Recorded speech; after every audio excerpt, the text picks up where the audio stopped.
Hello students, I Deependra welcome you all to magnet brains IIT NEET. Finally आज हम वो lecture शुरू करने वाले हैं जहां पर हम सेट्स, रिलेशन और फंक्शंस का प्रीवियस ईयर्स क्वेश्चन शुरू करेंगे। मतलब हम जेई मेंस से शुरू करेंगे स्टूडेंट्स। जेई मेंस के क्वेश्चंस करेंगे, पार्ट 1, पार्ट 2, पार्ट 3 इस तरीके से चलाएंगे और फिर हम जेई एडवांस के भी क्वेश्चंस करेंगे और अच्छे से पास्ट ईयर्स के क्वेश्चंस के थ्रू समझेंगे कि जेई मेंस और एडवांस कैसी एग्जाम्स हैं, किस तरह के क्वेश्चंस आते हैं और जो अभी तक हमने पढ़ा और सीखा क्या वो सच में हमारे काम का है। आपको ये भी रियलाइज होगा कि देखो, जेई मेंस और एडवांस टफ नहीं है अगर आप सही तरीके से तैयारी कर रहे हो, ये भी आपको रियलाइज होगा।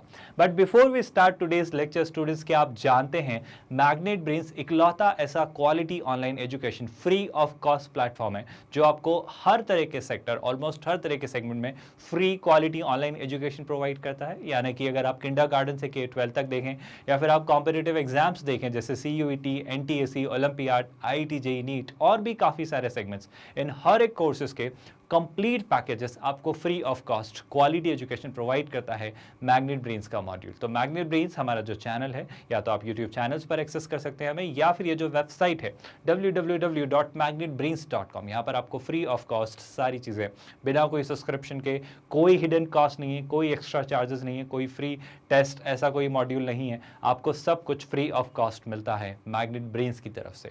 बिना किसी डिले के स्टूडेंट्स आज का लेक्चर शुरू करेंगे, but before that I'd like to tell you कि मैग्नेट ब्रेन्स का IIT JEE नीट मॉड्यूल, या रादर अभी स्पेसिफिकली IIT JEE कोर्स का जो मॉड्यूल है, ये आपके लिए क्या क्या चीजें फ्री ऑफ कॉस्ट लेकर आता है। सबसे पहले, सबसे जरूरी और खास बात स्टूडेंट्स कि हम इंश्योर करेंगे कि हम हर एक सिंगल चैप्टर के प्रॉपर, मतलब एक एक चैप्टर के प्रॉपर एक एक टॉपिक के डिटेल्ड, कॉम्प्रहेंसिव और थरो वीडियो बनाएं और उनके थ्रू आपको हर एक थ्योरेटिकल कॉन्सेप्ट्स की कंसेप्चुअल एप्लीकेबिलिटी काफ़ी सारे इलस्ट्रेशंस और एग्जाम्पल के साथ एप्लीकेशंस के थ्रू क्लियर करें। मतलब हर एक टॉपिक अच्छे काफ़ी सारे इलस्ट्रेशंस के साथ क्लियर होगा ताकि उस कंसेप्ट पर आपकी एक अच्छी अंडरस्टैंडिंग डेवलप हो। और ये सारी चीज़ें स्टूडेंट जो हम डिस्कस करने वाले हैं, सब कुछ मैग्नेट ब्रेन्स आपको फ्री ऑफ कॉस्ट प्रोवाइड करता है स्टूडेंट्स। यानी कि टॉपिक्स हो जाने के बाद उन टॉपिक्स की हम प्रैक्टिस शीट्स डिस्कस करेंगे स्टूडेंट्स। ये प्रैक्टिस शीट पहले आपको मिलेंगी आपकी प्रैक्टिस के लिए, जो आप मैग्नेट ब्रेन्स की वेबसाइट से एक्सेस कर सकते हैं और वहां से डाउनलोड करके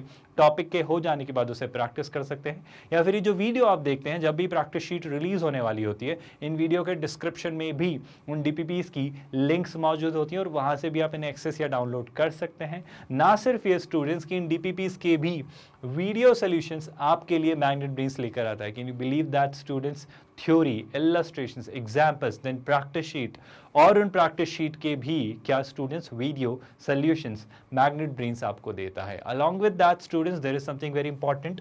हम इंश्योर करेंगे कि हम हर चैप्टर से maximum number of questions practice करें through different means. For example illustration, example, practice sheets, आपके MCQ, PYQ, doubt clarification, chapter wise और मॉक, और भी काफ़ी सारी चीज़ें हम करेंगे, इवन आपका वन शॉट रिविजन। तो इन सारे अलग अलग मोड्स के थ्रू आपके हर चैप्टर पे maximum number of questions practice करवाए जाएंगे ताकि आपकी तैयारी निश्चिंत होकर प्योर, मतलब पूरे तरीके से श्योर्ड रहे कि आपने हर एक चैप्टर को, हर एक टॉपिक को, हर एक चीज़ को अच्छे से पढ़ा, हर चीज़ पर एक सफिशिएंट अमाउंट ऑफ प्रैक्टिस की, एक अच्छे नंबर ऑफ क्वालिटी क्वेश्चंस के साथ। ये हम अश्योर करेंगे at magnet brains at free of cost students.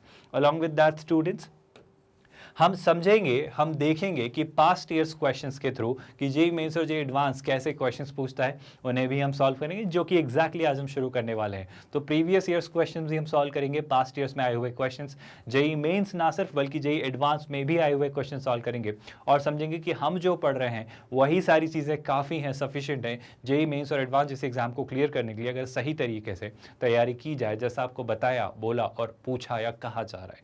Along with that students, हमेशा बात याद रखिए कि जब आप पास्ट ईयर्स क्वेश्चंस देखते हैं, जब जेई मेंस और जेई एडवांस के प्रीवियस ईयर्स क्वेश्चंस को आप सॉल्व करेंगे, तो आप एक अच्छी अंडरस्टैंडिंग डेवलप कर पाएंगे इन एग्जाम्स की कि किस लेवल के क्वेश्चन आते हैं, उनकी थॉट प्रोसेस क्या होती है, उन्हें कैसे अप्रोच किया जाता है, उनके लिए किस तरीके की तैयारी करनी होती है, और जो सबको करवाया जा रहा है वैसा ही बस अगर चलाते रहे तो बात बन जाएगी। बस अच्छे से करिए, अच्छे से पढ़िए, सारे लेक्चर्स देखते रहिए, नोट्स बनाइए, काफ़ी है ना। विद दैट स्टूडेंट्स, अगर हम आगे समझें तो एक और सबसे ज़रूरी, सबसे खास बात कि आपके डाउट्स तक सॉल्व होंगे, आपके डाउट डाउट्स तक अनरिजॉल्व नहीं जाएंगे, उन्हें भी हम एक्नॉलेज और एड्रेस करेंगे और उन्हें भी सॉल्व करेंगे। कुछ जनरल सी क्वेरीज हों स्टूडेंट्स, कुछ डाउट्स हों, कुछ परेशानियाँ हो, कमेंट बॉक्स में लिख दीजिए, उन्हें हम रेगुलरली पढ़ते रहते हैं जब भी वक्त मिलता है। टाइम मिलने पर किसी ना किसी लेक्चर में हम उन्हें डेफिनेटली एड्रेस या रिजॉल्व करेंगे। अपार्ट फ्रॉम दैट स्टूडेंट्स, एक बात हमेशा याद रखिए कि डाउट्स के अलावा भी आपके कुछ न्यूमेरिकल हैं, कुछ प्रॉब्लम्स हैं, कुछ क्वेश्चंस हैं जिन्हें आप सॉल्व करवाना चाहते हैं, जिन्हें आप रिजॉल्व करवाना चाहते हैं, तो बेशक उन्हें आप हमें फॉरवर्ड कर सकते हैं। इस वीडियो के डिस्क्रिप्शन में एक लिंक मौजूद होगा, उस लिंक पर लिखा होगा आस्क मी योर डाउट। आप वहां पर क्लिक करिए, अपना डाउट फॉरवर्ड करिए और उस डाउट को भी हम एड्रेस करेंगे। सारे डाउट्स एक साथ कंपाइल हो जाने पर एक कॉमन लेक्चर में सारे डाउट्स भी रिजॉल्व कर देंगे, सारे डाउट्स भी एड्रेस कर लेंगे। बट स्टूडेंट्स प्लीज इंश्योर करिए कि आपके डाउट्स रेलेवेंट हो। अभी फिलहाल वही डाउट्स भेजिए जो इन टॉपिक से रिलेटेड हो, क्योंकि अगर आप कुछ ऐसा डाउट भेजते हैं जो उस टॉपिक पर बेस्ड है जो अभी तक शायद हमने नहीं पढ़ा या नहीं समझा है, तो कुछ स्टूडेंट्स कंफ्यूज हो जाएंगे और अननेसेसरी कोई केओस क्रिएट हो। उससे बेहतर है कि हम अभी वही टॉपिक्स पर क्वेश्चंस पूछें जो आपको पढ़ाए जा चुके हैं या पढ़ाए जा रहे हैं। विद दैट स्टूडेंट्स, अगर मैं आगे बढ़ूँ, अगर मैं आगे की चीज़ें समझूँ, तो एक और चीज़ निकल के आती है, that's weekly chapter test wise, मतलब आपके चैप्टर वाइज टेस्ट भी होंगे। But before I discuss chapter wise test, I hope आपके डाउट को लेकर फंक्शनैलिटी क्लियर है, उससे रिलेवेंट रखिएगा हमेशा स्टूडेंट्स। आपके सारे डाउट्स हम इंश्योर करेंगे कि रिजॉल्व हो। बट एक छोटी सी दरखास्त, एक गुजारिश है स्टूडेंट्स, जब भी आप डाउट्स फॉरवर्ड करें तो वो प्रॉपर से स्क्रीनशॉट हो, प्रॉपर अलाइनमेंट में हो, उनकी क्वालिटी ठीक हो, ताकि वो हमें समझ आए, है ना। वरना वो डाउट्स अननेसेसरीली डिस्कार्ड हो जाएंगे, क्योंकि फिर हमें वो नहीं समझ आएगा। जब आप किसी पूरे के पूरे पेज का स्क्रीनशॉट भेजते हैं तो that's not advice, that's not recommended, क्योंकि फिर समझ नहीं आता है कि आप एग्जैक्टली क्या पूछना चाह रहे हैं। तो एग्जैक्टली जो पार्ट पूछना चाह रहे हैं वही आप डाउट में फॉरवर्ड करिए। इवन उस डाउट वाले फॉर्म में जब आप आस्क मी और डाउट पर क्लिक करेंगे, उस फॉर्म में भी एक कमेंट का ऑप्शन आता है, वहाँ आप लिख भी सकते हो कि एग्जैक्टली आपको क्या बॉदर कर रहा है, क्या परेशान कर रहा है, आप एग्जैक्टली क्या पूछना चाह रहे हो, आप ये भी लिख सकते हो, ताकि आपका डाउट अच्छे से हैंडल हो, अच्छे से रिजॉल्व हो और आपकी क्वेरीज सॉल्व हो। नॉट जस्ट दैट स्टूडेंट्स, हमेशा याद रखिए आप अपनी चैप्टर्स की टेस्ट को ट्रैक कर सकते हो, अपने चैप्टर्स की तैयारी को, प्रोग्रेस को एसेस कर सकते हो। मतलब आप देख सकते हो कि आपने अभी तक कितनी चीज़ें पढ़ ली हैं, अभी तक आपको कितना कुछ समझ आया है, इसमें से कौन सा वाला पार्ट आपका वीक रह गया है, किस पार्ट में आपको डाउट है, कहाँ आप परेशानी फील कर रहे हो। ये सारी चीज़ें आप टेस्ट कर सकते हो, ट्रैक कर सकते हो अपने चैप्टर वाइज टेस्ट के थ्रू। मतलब हर चैप्टर के टेस्ट, उसके थ्रू आप अपनी परफॉर्मेंस को देख पाओगे कि हाँ, मुझे इस पार्ट पे काम करने की ज़रूरत है, मुझे शायद इसको ठीक करना है, और ये भी आप देख कर समझ सकते हो स्टूडेंट्स। आई होप आपको समझ आ रहा है। ये सारी की सारी चीज़ें मैग्नेट ब्रेन्स आपके लिए फ्री ऑफ कॉस्ट कर रहा है, नो हिडन कॉस्ट, कोई सब्सक्रिप्शन नहीं, free of cost quality education in अलग अलग मीडियम्स के थ्रू आपको प्रोवाइड करवाई जा रही है और आपकी IIT JEE की तैयारी करवाई जा रही है। Along with that students, yes, ना सिर्फ अकेडमिकली बट नॉन अकेडमिकली अगर कोई परेशानी आपको बॉदर करती हैं, आपके टाइम टेबल को लेकर कोई गाइडेंस चाहिए, स्ट्रेस को लेकर कोई परेशानी आ रही है, प्रिपरेशन स्ट्रैटेजी क्या होनी चाहिए, एग्जाम को लेकर कोई नोटिफिकेशन है, एग्जाम से रिलेटेड कोई अपडेट है, हर वो चीज़ जो आपको ज़रूरी है इस एग्जाम की तैयारी करने के लिए, उन सब चीज़ों को लेकर भी वक्त वक्त पर सारे फैकल्टी मेंबर्स आते रहेंगे और आपको गाइड करते रहेंगे, आपको अपडेट करते रहेंगे, आपको मार्गदर्शन देते रहेंगे। आपको हम सारी चीज़ों को लेकर कोई भी परेशानी है जिस वजह से आप अपने अकेडमिक्स को हैम्पर होता पा रहे हैं, जो आपको बॉदर कर रहा है, आपकी तैयारी में दिक्कत दे रहा है, हम उन्हें भी रिजॉल्व करेंगे स्टूडेंट्स और आपकी तैयारी को मजबूती से आगे बढ़ाएंगे। तो हमेशा याद रखिए स्टूडेंट्स कि आपके हर इशू को हम कोशिश करेंगे कि रिजॉल्व करें, एड्रेस करें और एक्नॉलेज करके आपकी पढ़ाई अच्छे से चलती रहे, ताकि आप फुल फोकस, फुल कंसंट्रेशन के साथ अच्छे से अपनी IIT JEE की तैयारी करें। नॉट जस्ट दैट स्टूडेंट्स, हमेशा याद रखिए कि आपकी एग्जाम के वक्त आपके इस सारे कोर्स के कंप्लीशन पर आपके वन शॉट रिवीजन भी क्रिएट होंगे, यानी आप अपनी एग्जाम को अच्छे से स्टडी कर सकते हो। एग्जाम से पहले अपने सारे चैप्टर्स रिवाइज कर सकते हो, सारे चैप्टर्स के वन शॉट रिवीजन के थ्रू। उन वन शॉट रिवीजन लेक्चर्स में पूरा का पूरा चैप्टर स्टूडेंट्स एक कंसाइज, एक प्रिसाइज, एक क्रिस्प मैनर में कंप्लीटली आपको पूरा चैप्टर रिवाइज करवाया जाएगा।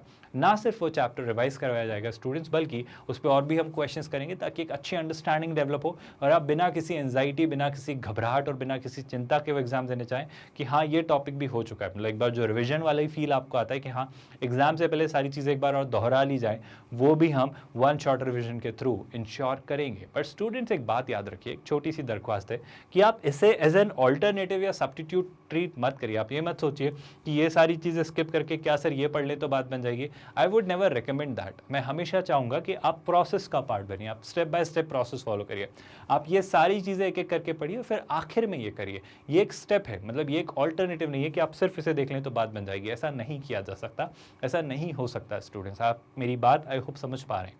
Along with that students, the most crucial part, आप हमेशा एक एग्जाम को अच्छे से स्ट्रेटेजाइज कर सकते हो, उसमें अपने स्कोर, अपनी परफॉर्मेंस को ऑप्टिमाइज कर सकते हो, एक बेहतर रिजल्ट की तरफ बढ़ सकते हो अगर आपने उसे ज़्यादा से ज़्यादा बार अटेम्प्ट किया है। और उस एग्जाम को अटेम्प्ट करने का तरीका है उसके मॉक्स देना, उसके ज़्यादा से ज़्यादा मॉक्स देना। मतलब IIT JEE मेंस और JEE एडवांस के आपके लिए मॉक्स भी लेकर आएगा मैग्नेट ब्रेन्स, और उन मॉक्स के थ्रू आप अपनी तैयारी को और कंसोलिडेट और बेहतर बना सकते हो। आप स्ट्रैटेजी बिल्ड कर सकते हो कि देखो मैं इस तरीके से इस एग्जाम को देने वाला हूँ, मैं पहले ये सेक्शन अटेम्प्ट करूंगा, मेरा ये वाला पार्ट जोन वीक है, ये वाला पार्ट स्ट्रांग है, तो मैं इस तरीके से अपना टाइम डिस्ट्रीब्यूट करूंगा। मैं देखूंगा कि इस पार्ट को कैसे इंप्रूव किया जा सकता है यहाँ पे और स्कोर बेहतर कैसे लाया जा सकता है, किस वजह से मेरा परसेंटाइल शायद थोड़ा कम जा रहा है, तो उसको भी हम इंप्रूव करने पर डिस्कशन काम करेंगे। ये सारी चीज़ें होंगी स्टूडेंट्स, एक अच्छी रैंक, एक अच्छा स्कोर लाने की तरफ हम एफर्ट्स डालेंगे इन ऑनलाइन टेस्ट सीरीज, जहां पर आपको JEE मेंस के और एडवांस के मॉक्स के थ्रू एक्चुअल एग्जाम वाला फील डेवलप करवाया जाएगा। यानी कैन यू बिलीव स्टूडेंट्स, ये सारी की सारी चीज़ें मैग्नेट ब्रेन्स आपके लिए लेकर आता है at free of cost, at zero cost, कोई चार्जेस नहीं है। विद दैट स्टूडेंट्स, अब हम फाइनली बढ़ते हैं हमारे लेक्चर की तरफ, जहां पर हम क्वेश्चन नंबर 1 डिस्कस करेंगे। ये JEE मेंस यानी जो पहले जानी जाती थी AIEEE के नाम से, 2012 में पूछा गया क्वेश्चन है। एक अच्छा, इंटरेस्टिंग और शानदार सा क्वेश्चन है। आपको काफ़ी क्लैरिटी मिलेगी स्टूडेंट्स इस क्वेश्चन, तो एक बार आप खुद से देखिए, इस क्वेश्चन को समझिए और कोशिश करिए आंसर लाने की, क्योंकि हमारा एक सिंपल सा स्टैंडर्ड सा प्रोटोकॉल है स्टूडेंट्स। क्या प्रोटोकॉल है कि हमने हमेशा से देखा है, हमेशा से सीखा है कि पहले आप क्वेश्चन खुद से ट्राई करेंगे। हमने बात की है स्टूडेंट्स कि आप प्रॉब्लम सॉल्विंग एटीट्यूड डेवलप करेंगे, कि आप पहले खुद प्रॉब्लम से जूझना सीखेंगे, उनसे लड़ना सीखेंगे, और जब आप खुद ट्राई करेंगे उसके बाद हम इसे साथ में डिस्कस करेंगे। तो एक बार खुद से इस क्वेश्चन को ट्राई करिए और देखिए क्या आप JEE मेंस 2012 का एक क्वेश्चन कर पाते हैं या नहीं। तो एक बार खुद से ट्राई करेंगे स्टूडेंट्स और फिर हम इसे साथ में डिस्कस करेंगे। आई होप ये क्वेश्चन आपने पढ़ा और इसे सॉल्व करने की कोशिश की। जरा देखते हैं स्टूडेंट्स कि इस क्वेश्चन में क्या दिया गया था और क्या समझा गया था। आई एम वेरी श्योर कि आप वीडियो पॉज करके इन्हें सॉल्व करते हैं। तो देखो, बड़ा शानदार सा क्वेश्चन है, थोड़ा सा सेट का आई थिंक कंसेप्ट यूजर है। आई होप ये सारे कंसेप्ट आपको याद होंगे जो हमने सेट थ्योरी में पढ़े थे। क्या कह रहा है वो क्वेश्चन? वो कह रहा है सर X एक सेट है, 1 2 3 4 5, ये 5 एलिमेंट्स हैं। The number of different ordered pairs y, z। तो आपको ऐसे अलग अलग पेयर बनाने। फॉर एग्जाम्पल सर हो सकता है एक पेयर कौन हो, 3,5, ये एक पेयर है। अब what is so special about this pair 3,5? I am just trying to explain you the question, क्योंकि हमने पढ़ा है students, the moment you understand the problem, half of the problem is solved. तो कोशिश करिए कि प्रॉब्लम को आप अच्छे से समझें, क्वेश्चंस को आप अच्छे से समझें, क्वेश्चन सॉल्व हो जाएगा। पहले क्वेश्चन को ठीक से समझिए, है ना। तो ऑर्डर्ड पेयर y, z जैसा कुछ बनाना है। For example 3,5, that can be formed such that y is a subset of x, z is a subset of x, and y and z का जो इंटरसेक्शन है that should be an empty set. क्या आपको ये line समझ आ रही है? मैं बड़ी आसान सी बात कहना चाह रहा हूँ स्टूडेंट्स कि मुझे 3 अलग अलग सेट बनाने, मुझे y में कुछ एलिमेंट रखने हैं, मुझे z में कुछ एलिमेंट रखने हैं। मान लो मैंने एक y एलिमेंट बनाया, एक z एलिमेंट बनाया। अब जो आप y और z बना रहे हो ना स्टूडेंट्स, खास बात यह है कि आप y में कुछ एलिमेंट रख सकते हो, z में कुछ एलिमेंट्स रख सकते हो। लेकिन पहली बात, आपको डेफिनेटली जो y में एलिमेंट्स रखने हैं या जो आपको z में एलिमेंट्स रखने हैं, वो एलिमेंट्स सर ऐसे होंगे, वो एलिमेंट्स कुछ ऐसे होंगे कि वो x का ही सबसेट होंगे। मतलब वो एलिमेंट्स कहां से उठाए गए होंगे सर? वो उठाए गए होंगे सेट x में से। तो मान लो मैंने यहां से उठा लिया लेट्स से 1 and 3 और यहां से ले लिया लेट्स से 4 and 5। क्या आपको ये बात समझ आई स्टूडेंट्स? सर y डेफिनेटली एक सबसेट है x का। मैं बस एक एग्जांपल आपको देना चाह रहा हूं। मैंने z में उठा लिया 4 and 5। बिल्कुल सर आप ऐसा कर सकते हो, बट सर क्या मैं y और z दोनों में 2 2 रख सकता हूं? मतलब मैं यहां भी इसको 2 दे दूं और यहां भी इसको 2 दे दूं, क्या मैं ऐसा कर सकता हूं? मैं बस एक एग्जांपल लेके बता रहा हूं कि वो क्वेश्चन में क्या चाह रहा है, फिर हम समझेंगे कि क्या करना है। बट फिलहाल समझिए वो क्या कहना चाह रहे हैं। वो ये भी कहना चाह रहे हैं कि आपको ये इंश्योर करना पड़ेगा कि y और z का इंटरसेक्शन एम्प्टी हो। तो अगर आप ध्यान से देखें तो स्टूडेंट्स 1 3 और 4 और 5 में कुछ भी कॉमन नहीं है। तो हाँ, मैं बेशक कहूंगा कि सर y और z का जो इंटरसेक्शन है दैट्स क्लियरली 5। आई होप आपको बात समझ आ रही है। वो क्या है स्टूडेंट्स? वो एक नल सेट है, वो एक एम्प्टी सेट है, वो एक वॉइड सेट है। क्या आपको ये बात समझ आई स्टूडेंट्स? बड़ी सिंपल सी बात मैं आपसे कहना चाह रहा हूँ कि सर अच्छा सर ऐसा जरूरी है क्या कि सर सेट x के सारे एलिमेंट्स यूज हों? मतलब सर अगर आपने यहाँ 4 5 लिया तो आपको यहाँ 2 भी लेना था, ताकि कुछ एलिमेंट्स y में चले जाएं, कुछ z में चले जाएं। क्या ऐसा नहीं कर सकते कि कुछ एलिमेंट्स किसी को भी ना दे? बिल्कुल आप ऐसा कर सकते हैं। आप क्या कर सकते हैं स्टूडेंट्स? कुछ एलिमेंट्स y को दे दिए, कुछ एलिमेंट्स z को दे दिए और कुछ एलिमेंट्स किसी को भी नहीं दिए। बेशक आप ऐसा भी कर सकते हो। बस हमें क्या इंश्योर करना है सर कि जो y हो वो एक सबसेट हो x का। तो 1 और 3 सबसेट है x का, क्योंकि 1 and 3 दोनों कहां से उठाए गए हैं? x से। जो z है वो भी एक सबसेट हो x का, तो सर z में जो एलिमेंट्स उठाए 4 और 5 वो भी किसके सबसेट है सर, x के। बेशक वो सबसेट है x का, क्योंकि x के ही एलिमेंट्स वहां पर मौजूद हैं। सर पर 2 को तो आपने लिया ही नहीं, ना ही y में रखा ना ही z में, क्या ये अलाउड? बेशक ये अलाउड है। आपको तो बस 3 कंडीशन फुलफिल करनी है, y should be a subset of x, z should be a subset of x, and y and z, जो y और z का इंटरसेक्शन है वो खाली होना चाहिए, वो 5 होना चाहिए। तो इस तरीके से कुछ चीजें आपको जमानी है। मैंने बस एक एग्जांपल लिया स्टूडेंट्स, मैं ये नहीं कह रहा हूं कि यही इकलौता एक तरीका है, ऐसे कितने तरीकों से काम कर सकते हो आप। ये तो एक तरीका हुआ, और भी काफी सारे तरीके हो सकते हैं, बट क्या सर इसे सारे तरीके बना के देखने पड़ेंगे? I don't say. मैथ्स ऐसा कभी रिकमेंड नहीं करता है कि आप एक मैकेनिकल प्रोसेस, एक मोनोटॉनिक प्रोसेस, एक ऐसी प्रोसेस डेवलप करें जो मैनुअल हो। नहीं, मैथ्स हमेशा आपको ऑटोमेशन करके देता है। मैथ्स हमेशा सीक्वेंस को, पैटर्न को रिकग्नाइज करके आपको फॉर्मूले देता है कि ये अप्लाई करो और आंसर लाओ। दिमाग लगाओ, आप उस पैटर्न को देखो, आप उस सीक्वेंस को देखो कि चीज़ें कैसे हो रही हैं। तो अगर मैं लॉजिक समझना चाहूँ ना स्टूडेंट्स, तो लॉजिक बड़ा सिंपल सा निकल के आता है कि आपके पास, अगर मैं प्रॉब्लम को बॉइल डाउन करूँ, तो प्रॉब्लम मेरे पास कुछ ऐसी है स्टूडेंट्स कि आपके पास एक सेट के अंदर कुछ एलिमेंट्स हैं। कौन कौन से स्टूडेंट्स? 1 2 3 4 एंड 5। ये जो 5 एलिमेंट्स है स्टूडेंट्स, ये आपको डिस्ट्रीब्यूट करने हैं। ये डिस्ट्रीब्यूट करने हैं, लाइक मेरे पास कुछ 5 अलग अलग चॉकलेट्स हैं, इन्हें डिस्ट्रीब्यूट करना है।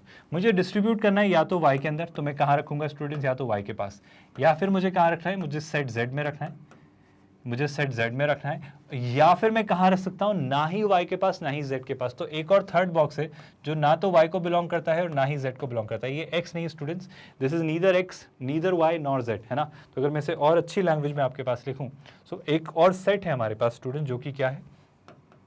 That's neither set y nor set z, है ना।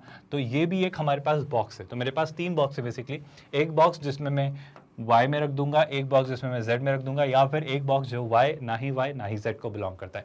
और ये तीनों में जो जाएंगे एलिमेंट्स, वो कहाँ से उठेंगे सर? वो x से उठेंगे। क्या आपको ये बात समझ आई? एक और कंडीशन का ध्यान रखना सर, कि कोई भी एलिमेंट जब आप उठाओ तो उसे या तो यहाँ रखना, या यहाँ रखना, या यहाँ रखना।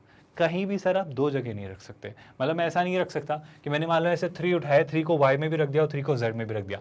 मैं क्यों 3 को y एंड z दोनों में नहीं रख सकता स्टूडेंट्स? बड़ी आसान सी बात है कि सर जैसे ही आपने 3 को y एंड z दोनों में रखा, तो फिर y और z का इंटरसेक्शन में 3 आएगा। आपको बात समझ आ रही है? अगर आपने 3y को भी दे दिया और 3z को भी दे दिया, तो 3 कहेगा कि मैं तो दोनों के बीच कॉमन हूं। और जब y और z का इंटरसेक्शन निकालेंगे तो बाकी कुछ कॉमन आ रहा है या नहीं आ रहा है वो हमें नहीं पता, पर y और z में कॉमन 3 आ जाएगा। लेकिन कंडीशन क्या है कि y और z का इंटरसेक्शन क्या होना चाहिए सर? वो एक एम्प्टी सेट, वो एक नल सेट, वॉइड सेट, वो है ना, खाली होना चाहिए, वो 5 होना चाहिए। इसी बात को अगर मैं समझना चाहूँ तो कैसे सोचेंगे? थोड़ा सा परमुटेशन एंड कॉम्बिनेशन को इंट्रोड्यूस करना चाहूँगा स्टूडेंट्स, प्लीज़ इस बात को समझिएगा। परमुटेशन एंड कॉम्बिनेशन का कंसेप्ट जो कहता है वो बड़ा मज़ेदार सा कंसेप्ट है। मान लो कुछ ऐसा आपके पास है ना, let's say you have your hand, और हैंड में आपके पास let's say you have let's say 4 rings, है ना। आपके पास लेट्स से 4 रिंग्स हैं, है ना, और आपके पास एक हैंड में आप इन 4 रिंग्स को 5 फिंगर्स में पहन सकते हो। आपके thumb, index finger, middle finger, ring finger या लिटिल फिंगर, आप इनमें से किसी भी फिंगर में रिंग्स पहन सकते हो। मतलब it's like you can wear it in your index finger, और you can wear it in your I would say thumb, और you can wear it in your middle finger, और even in the ring finger, और even in the little finger. तो आपकी 5 उंगलियों में से किसी भी एक उंगली में, किसी भी उंगली में कितनी भी रिंग्स पहन सकते हो। मतलब आप चाहो तो लेट्स से आप कोई रिस्ट्रिक्शन नहीं, कोई बाउंडेशन नहीं, मतलब आप बोलो तो आप चाहो तो थंब के अंदर ही चारों की चारों रिंग्स पहन सकते हो। ऐसा वो आपको लिबर्टी, ऐसी की ऐसी वो आपको आज़ादी दे रहा है। तो ये कुछ ऐसा क्वेश्चन है, मान लो थोड़ी देर के लिए, मतलब मेरे पास ये चॉइसेस हैं कि मैं देख रहा हूँ कि मेरे पास ये 4 फिंगर्स हैं, और इनके पास इन 4 रिंग्स को, ये जो 5 फिंगर्स हैं इन पे 4 रिंग्स को अरेंज करना है। मतलब 5 fingers are like 5 places where I'm supposed to place these rings। क्या आपको थोड़ी बहुत मेरी बात समझ आ रही है? तो परम्यूटेशन एंड कॉम्बिनेशन का कंसेप्ट ये कहता है स्टूडेंट्स कि जब आपको चीज़ें अरेंज करनी हो तो आप एक एक करके अपनी एक एक रिंग से पूछिए। जैसे मेरे पास कितनी रिंग्स है स्टूडेंट्स? 4 रिंग्स, है ना। तो 4 रिंग्स को लेट्स से मैं कह देता हूँ, 4 रिंग्स को मैं डिनोट कर देता हूँ, रिंग के नाम रख देता हूँ लेट्स से। तो मेरे पास है let's say ring 1, ring 2, ring 3 and ring 4। I hope ये बात बहुत कंफ्यूज नहीं करिए। मैं थोड़ी सी सेट थ्योरी की मैपिंग वाला कंसेप्ट आपको वापस इंट्रोड्यूस करने वाला हूँ, बट ये रिंग और फिंगर के एग्जाम्पल से आप सोच के बताओ स्टूडेंट्स। मान लो मैंने रिंग 1 से पूछा, कि आपके पास कितनी चॉइसेस हैं, आप कहाँ जा सकते हो, आप कितने तरीकों से आपको मैं सेट कर सकता हूँ, एडजस्ट कर सकता हूँ। तो रिंग 1 क्या कहेगी? रिंग 1 कहेगी सर या तो मुझे आप थंब को दे दो, या फिर मैं इंडेक्स फिंगर के पास चली जाऊँ, या फिर मिडिल फिंगर, या फिर रिंग फिंगर, या फिर एक लिटिल फिंगर के पास चले जाऊँ। तो ring 1 will come up with a response that I have 5 choices, I have total 5 choices. Did you get my point? ये मैपिंग का एक तरीका है स्टूडेंट्स, आपको याद आ रहा है, ये रिलेशन एक बन रहा है कि रिंग 1 को मैं थंब से भी एसोसिएट कर सकता हूँ, मैं इंडेक्स फिंगर को भी पहना सकता हूँ, मैं मिडिल फिंगर को भी पहना सकता हूँ, रिंग फिंगर को भी पहना सकता हूँ, या फिर लिटिल फिंगर को। तो रिंग 1 से जब आपने पूछा कि आपके पास कितनी चॉइसेस हैं, so ring 1 came up with a response that I can be worn in 5 ways. Ring 1 ने बोला कि मुझे 5 तरीकों से पहना जा सकता है, मुझे या तो इसे दे दो, या इसे दे दो, या इसे दे दो, या इसे दे दो, या इसे दे दो, यानी आप यूज कर रहे हो और, तो this way which is one way, और this way which is another one way, this way another one, another one, another one. Total 5 ways में मैं रिंग 1 को पहन सकता हूँ। तो ring 1 came up with a response that मुझे आप टोटल 5 तरीकों से पहन सकते हो। एंड मतलब क्या होता है students? Multiplication. And means multiplication. And now when I approach the ring 2, जब मैं रिंग 2 के पास जाता हूँ और उससे पूछता हूँ कि आपके पास कितनी चॉइसेस हैं, तो हमारे पास, याद है स्टूडेंट्स, हमने डिस्कस किया था कि आपके पास लिबर्टी थी, आपके पास स्वतंत्रता थी, आज़ादी थी कि आप किसी भी रिंग फिंगर में मल्टीपल रिंग्स पहन सकते हैं। मतलब किसी भी फिंगर में आप एक से ज़्यादा रिंग्स पहन सकते हैं। मतलब आप अगर रिंग 2 से पूछें कि आपको कितने तरीकों से पहना जा सकता है, तो रिंग 2 कहेगी सर मेरे पास भी ये चॉइस है कि मैं वापस थंब, मतलब मान लो फॉर एग्जाम्पल मैं समझाता हूँ कि मान लो रिंग 1 जो थी वो let's say that was Warne bye let's say thumb, ring 1 जो थी लेट्स से वो इंडेक्स फिंगर ने पहन ली मान लो, है ना। तो रिंग 1 फाइनली किसके पास गई? इंडेक्स फिंगर के पास। तो अब ये कोई दिक्कत नहीं है कि इंडेक्स फिंगर बोलेगा नहीं अब आप मेरे ऊपर रिंग 2 नहीं ला सकते। To be very honest, ring 2, ring 3, ring 4 ये चारों की चारों रिंग्स भी आप इंडेक्स फिंगर को पहना सकते हो, कोई दिक्कत नहीं है। तो in short, in a better language, अगर मैं रिंग 2 के पास जाऊं और इससे पूछूं कि आपके पास कितनी चॉइसेस हैं, आप कौन कौन से फिंगर पे जा सकते हो, आप कौन कौन से फिंगर पर पहनाए जा सकते हो, so ring 2 will come up with a response saying कि या तो आप मुझे थंब को पहना दो, या फिर इंडेक्स फिंगर को पहना दो, या फिर मिडिल फिंगर को पहनाओ, या रिंग फिंगर या लिटिल फिंगर। तो रिंग 2 के पास भी चूंकि रिपीटेशन अलाउड है, चूंकि इंडेक्स फिंगर अब प्रॉब्लम नहीं करेगा अगर रिंग 1 इंडेक्स फिंगर के पास गई होती तो भी, कि मेरे पास अगर 2 रिंग्स भी आना चाहे, 3 भी आना चाहे, 4 भी आना चाहे, तो मुझे कोई प्रॉब्लम नहीं। तो रिंग 2 कहेगी कि हाँ बेशक मुझे भी आप पांचों की पांचों फिंगर्स में से किसी भी फिंगर पे डाल सकते हो।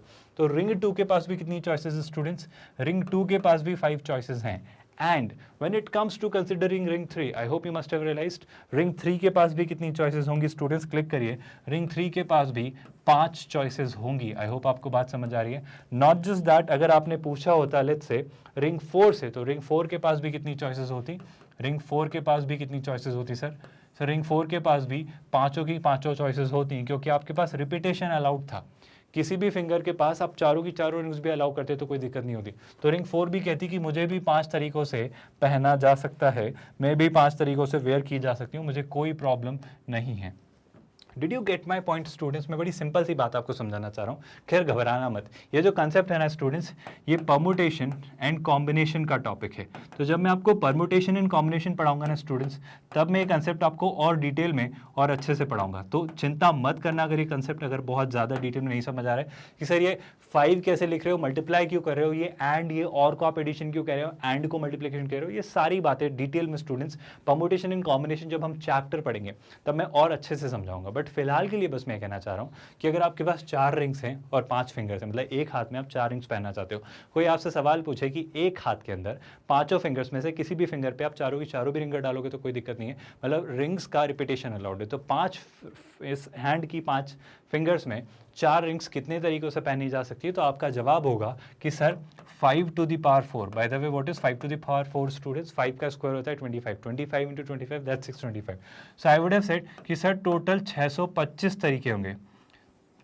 There would be 625 ways in which इन 4 अंगूठियों को इन 5 उंगलियों में, मतलब एक हाथ की 5 उंगलियों में पहना जा सकता है। आई होप मेरा पॉइंट आपको समझ आ रहा है। मैंने ये एग्जाम्पल किसी कारण से आपको समझा है। कारण बड़ा आसान सा है स्टूडेंट्स। जब मैं इस क्वेश्चन पे वापस आता हूँ, याद है आपको हमारा पहला क्वेश्चन?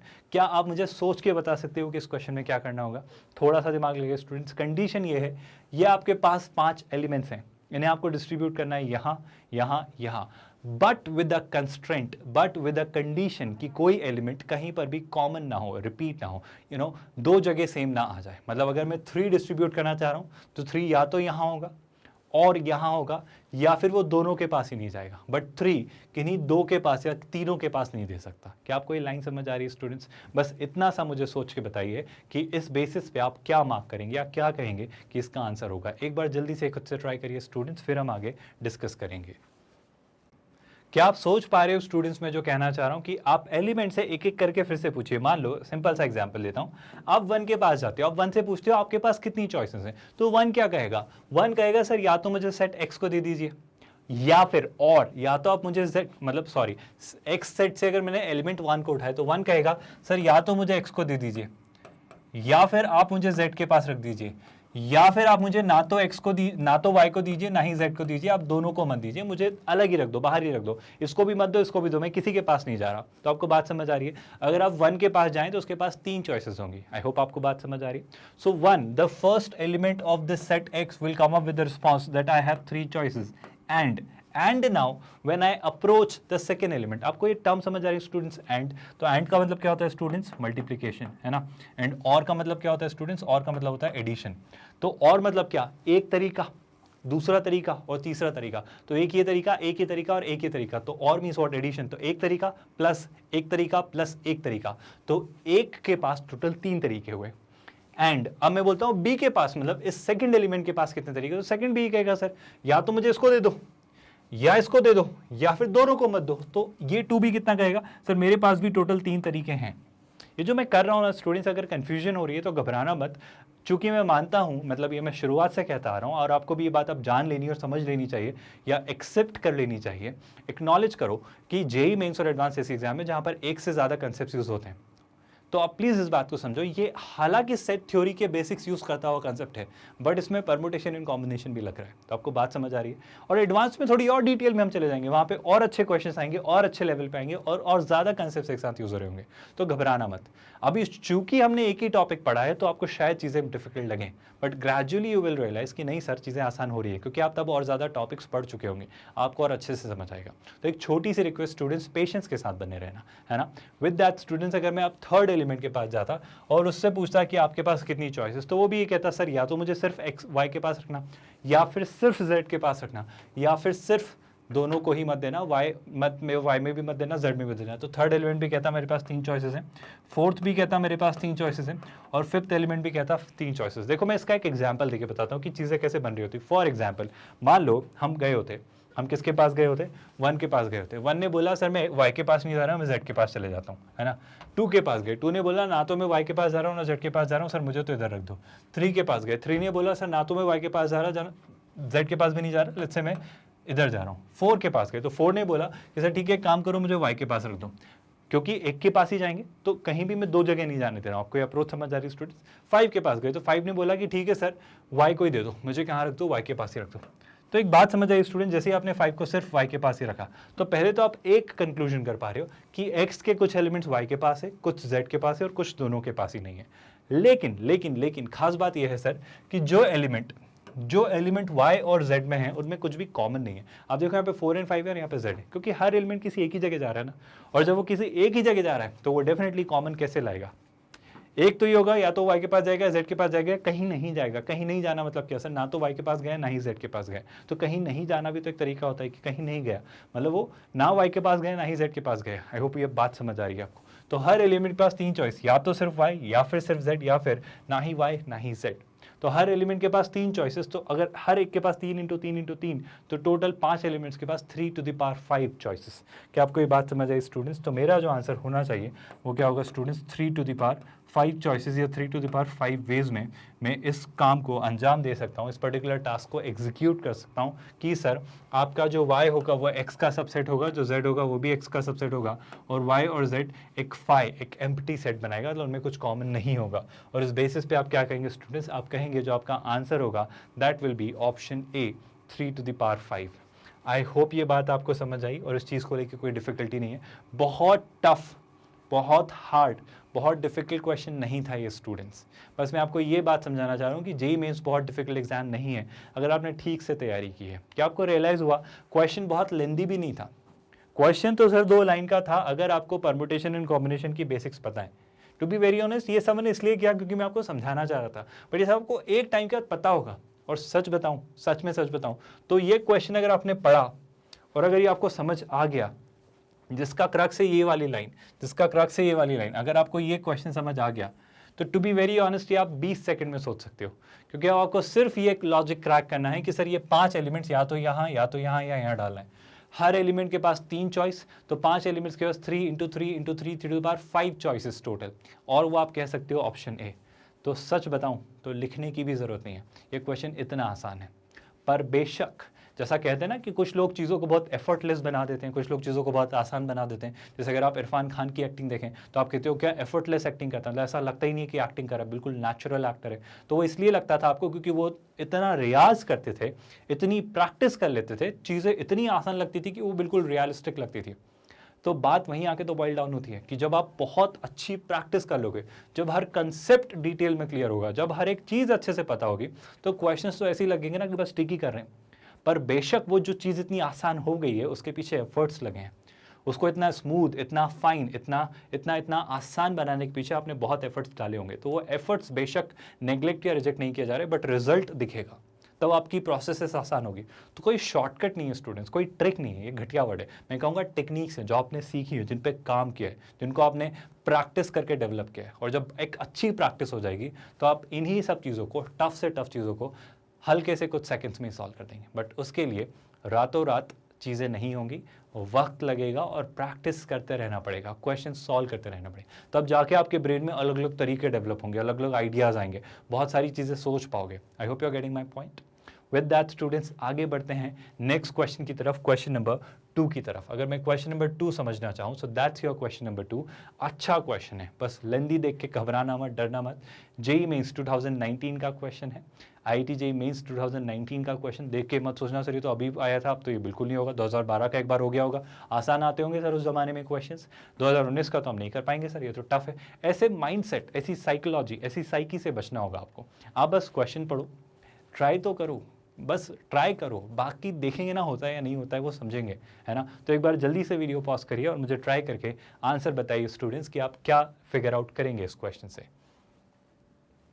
देखो वो क्या लिख रहा है, पहले वो समझते हैं स्टूडेंट्स, बस घबराना मत, शांति से सुनना। आसान question, in a class of 140 students numbered 1 to 140। तो सर टोटल 140 स्टूडेंट्स, ठीक है सर, एक क्लास है, एक क्लास में टोटल स्टूडेंट्स है 140, है ना। उनकी नंबरिंग है, उनके रोल नंबर भी 1 से 140 है, मतलब पहले स्टूडेंट का नंबर है 1, दूसरे स्टूडेंट का नंबर है 2, तीसरे नंबर का स्टूडेंट नंबर है 3।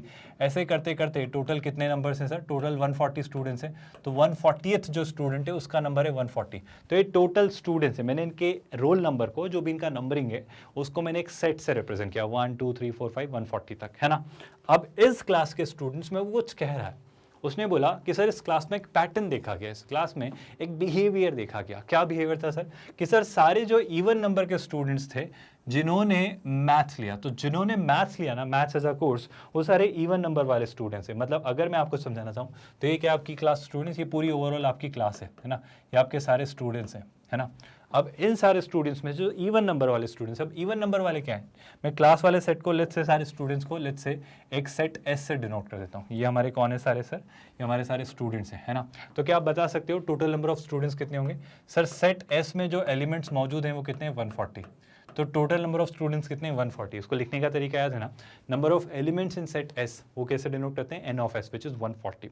सर लेकिन मुझसे तो आप पूछ रहे हो कि सर जो मैथ्स वाले स्टूडेंट्स हैं वो कितने होंगे, तो हमें क्या बोला जा रहा है, सारे इवन नंबर वाले स्टूडेंट्स ने मैथ्स ऑप्ट किया। मतलब मैं क्या कहना चाह रहा हूँ, जिन्होंने मैथ्स ऑप्ट किया वो कैसे होंगे स्टूडेंट्स, जैसे 2 होगा, फिर 4 होगा, फिर 6 होगा, फिर 8 होगा, फिर 10 होगा, और ये कहानी कहाँ तक जाएगी सर, 140 तक। और अगर आपसे कोई पूछे कि ऐसे कितने स्टूडेंट्स हैं सर जिन्होंने मैथ्स ऑप्ट किया, आई वुड हैव सेड कि सर मैथ्स ऑप्ट करने वाले टोटल नंबर ऑफ स्टूडेंट्स कितने होंगे, आई थिंक ये आधे हो गए, क्योंकि हर इवन नंबर वाले ने मैथ्स लिया। तो आई वुड हैव सेड कि सर टोटल ऐसे 70 स्टूडेंट्स होंगे जिन्होंने मैथ्स ऑप्ट किया। बड़ी सिंपल सी प्रोसेस है स्टूडेंट्स, आसानी से आई होप समझ आ रही।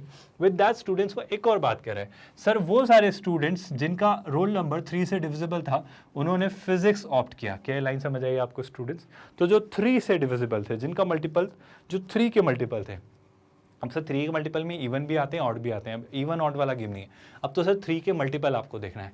तो अब आपसे बोला जा रहा है फिजिक्स ऑप्ट करने वाले स्टूडेंट्स, तो कहना है इसे फिजिक्स का ऑप्ट करने वाले स्टूडेंट मतलब 3 का मल्टीपल। 3 के मल्टीपल क्या, मतलब पहला मल्टीपल रहा होगा सर 3, फिर आया होगा 6, फिर आया होगा 9, फिर आया होगा 12, फिर आया होगा 15, और सर ऐसे करते करते करते आखिरी में कौन आए होंगे वो सोच के बताओ। तो आखिर में अगर मैं डिवाइड करूँ, लेट्स से 140 को चेक करना चाहूँ, क्या 140 3 से डिविजिबल है, सर 140 तो 3 से डिविजिबल नहीं है। 140 को अगर आप डिवाइड करें तो रिमाइंडर 2 बचेगा, तो मैं 140 में से लेट्स से 2 हटा देता हूँ, 140 में से 2 हटा देता हूँ, तो कितना बच रहा है सर 138। आई थिंक मैं सही जा रहा हूँ, बिल्कुल सही, 138 बच रहा है। क्या 138 डिविजिबल होगा? बेशक 138 3 से डिविजिबल होगा। आप ट्राई करो, 138 को अगर आपने 3 से डिवाइड किया तो 3 का 4 टाइम्स 12, रिमाइंडर 1 यानी 18 हो जा रहा है, और 3 का 6 टाइम्स 18, यानी अगर आप देखें तो जो लास्ट एलिमेंट आएगा स्टूडेंट्स को कितना होगा? 138। और टू बी वेरी ऑनेस्ट, जब आपने 138 को 3 से डिवाइड किया तो उसने आपको नंबर ऑफ एलिमेंट्स भी दे दिया कि फिजिक्स वाले सेट में टोटल कितने स्टूडेंट्स हैं, क्योंकि वही तो 3 का मल्टीपल है। मतलब पहला नंबर ये, दूसरा नंबर ये, तीसरा स्टूडेंट ये, चौथा स्टूडेंट। मतलब सर 12 एक ऐसा स्टूडेंट है जिसने मैथ्स भी लिया होगा क्योंकि वो इवन नंबर है, और उसने फिजिक्स भी लिया होगा। क्या ये पैटर्न भी आप देख पा रहे हो? मतलब अगर मुझसे सिर्फ अभी कोई पूछे कि सर फिजिक्स लेने वाले कितने स्टूडेंट्स हैं, तो मैं कहूँगा 138 डिवाइडेड बाई 3। तो 3 का 4 टाइम्स 12, 3 का 4 टाइम्स 12, रिमाइंडर 1, तो 3 का 6 टाइम्स 18। तो मैं कहूँगा फिजिक्स जिन स्टूडेंट्स ने टोटल लिया स्टूडेंट्स, वो थे 46 स्टूडेंट्स।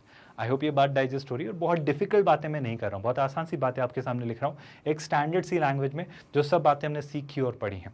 इसी कहानी को थोड़ा और आगे बढ़ाएंगे स्टूडेंट्स, कुछ और चीज़ें समझेंगे। वो कह रहे उनका नंबर सर जो 5 से डिविजिबल है, दोज जिनका नंबर 5 से डिविजिबल है, उन्होंने केमिस्ट्री ऑप्ट किया। आई होप बहुत डिफिकल्ट सी बात नहीं है।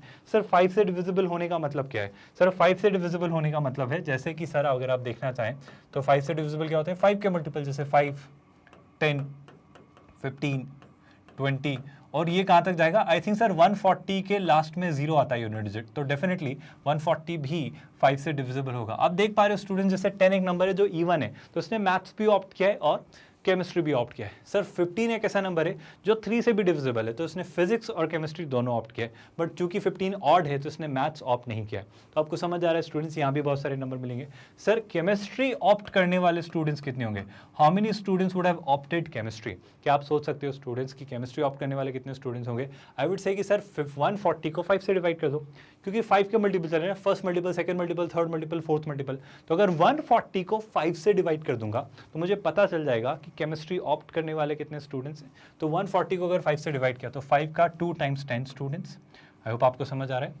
रिमाइंडर कितना? 4, और 5 का 8 टाइम्स होता है कितना? 5 का 8 टाइम्स होता है 40। तो केमिस्ट्री ऑप्ट करने वाले स्टूडेंट्स होंगे 28। आई होप यहाँ तक आपको बातें समझ आई। अब मेरी एक छोटी सी रिक्वेस्ट है स्टूडेंट्स, रिक्वेस्ट से पहले हम क्वेश्चन पढ़ते हैं पूरा, फिर हम उस रिक्वेस्ट पे आएंगे। क्वेश्चन ये दिया हुआ है स्टूडेंट्स की, अब वो पूछ रहा है then the number of students who did not opt for any of the 3 courses. Sir क्या बात कर रहे हो? ऐसा भी हुआ होगा कि किसी ने कोई भी कोर्स ऑप्ट नहीं किया होगा? बेशक हुए होंगे। आप सोच के देखो स्टूडेंट्स, 1 कैसा एक नंबर है? सर 1 एक ऐसा नंबर है जो ना तो मैथ्स ऑप्ट कर रहा है, जो फर्स्ट स्टूडेंट है जिसका रोल नंबर 1 है, वो ना तो मैथ्स में है, ना ही फिजिक्स में है सर, और ना ही केमिस्ट्री में। तो बेशक कुछ स्टूडेंट्स ऐसे हैं जिन्होंने कुछ भी ऑप्ट नहीं किया है। तो ऐसे स्टूडेंट्स का सर ढूंढने पड़ेंगे, मतलब इसमें भी ढूंढूं, फिजिक्स में भी ढूंढूं, मैथ्स में ढूंढूं। फिर वही बात होगी ना, आप मैनुअल काम कर रहे हो, और मैनुअली काम थोड़ी करना है। Maths is all about automatic, मतलब उन्हें ऑटोमेट करना।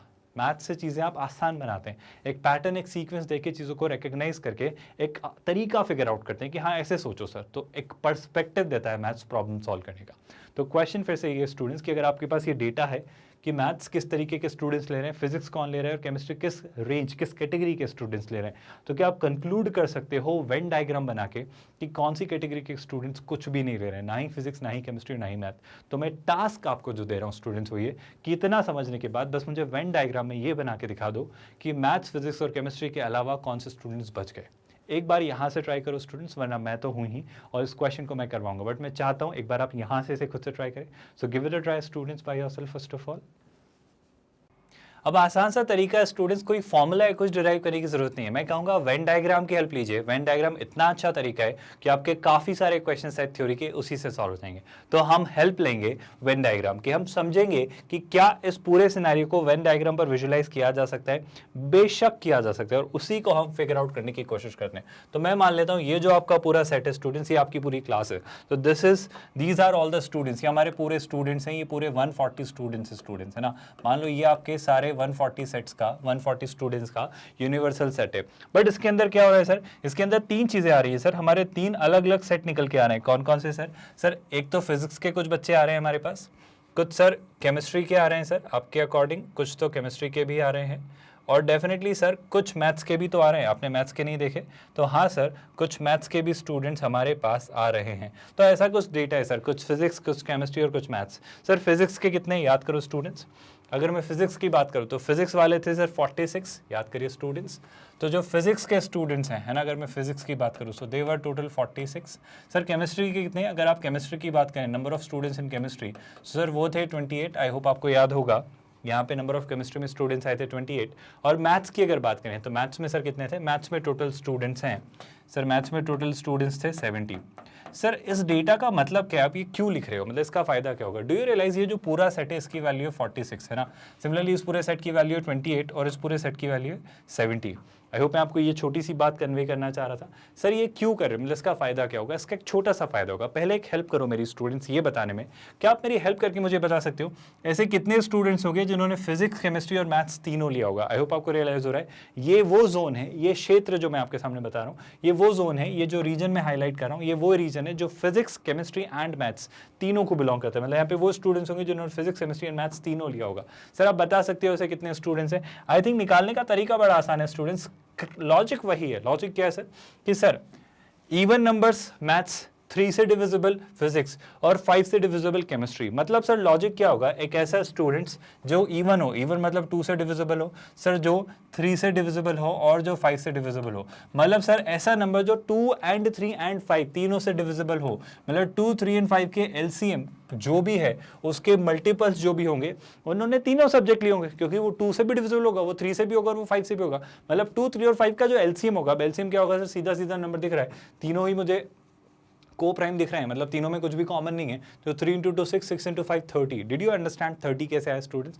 आई थिंक 30 से छोटा नंबर मेरे ख्याल से मुश्किल है निकालना जो कि 2, 3 एंड 5 तीनों से डिविजिबल होगा। तो एलसीएम ऑफ 2, 3 एंड 5 क्या आता है सर, 30 आता है। और अगर एलसीएम ऑफ 2, 3 एंड 5 30 आता है तो 30 के मल्टीपल्स क्या होंगे? अगर मैं 30 के मल्टीपल्स देखूं, मतलब मल्टीपल्स अगर ढूंढे हम स्टूडेंट्स किसके, 2, 3 एंड 5 के एलसीएम के, तो सर एक आता है 30 के बाद कौन आता है, आई थिंक 60, 30 का अगला मल्टीपल कौन होगा, 90, फिर होगा सर आई थिंक 120, और 120 के बाद अगला जो होता सर वो होता 150।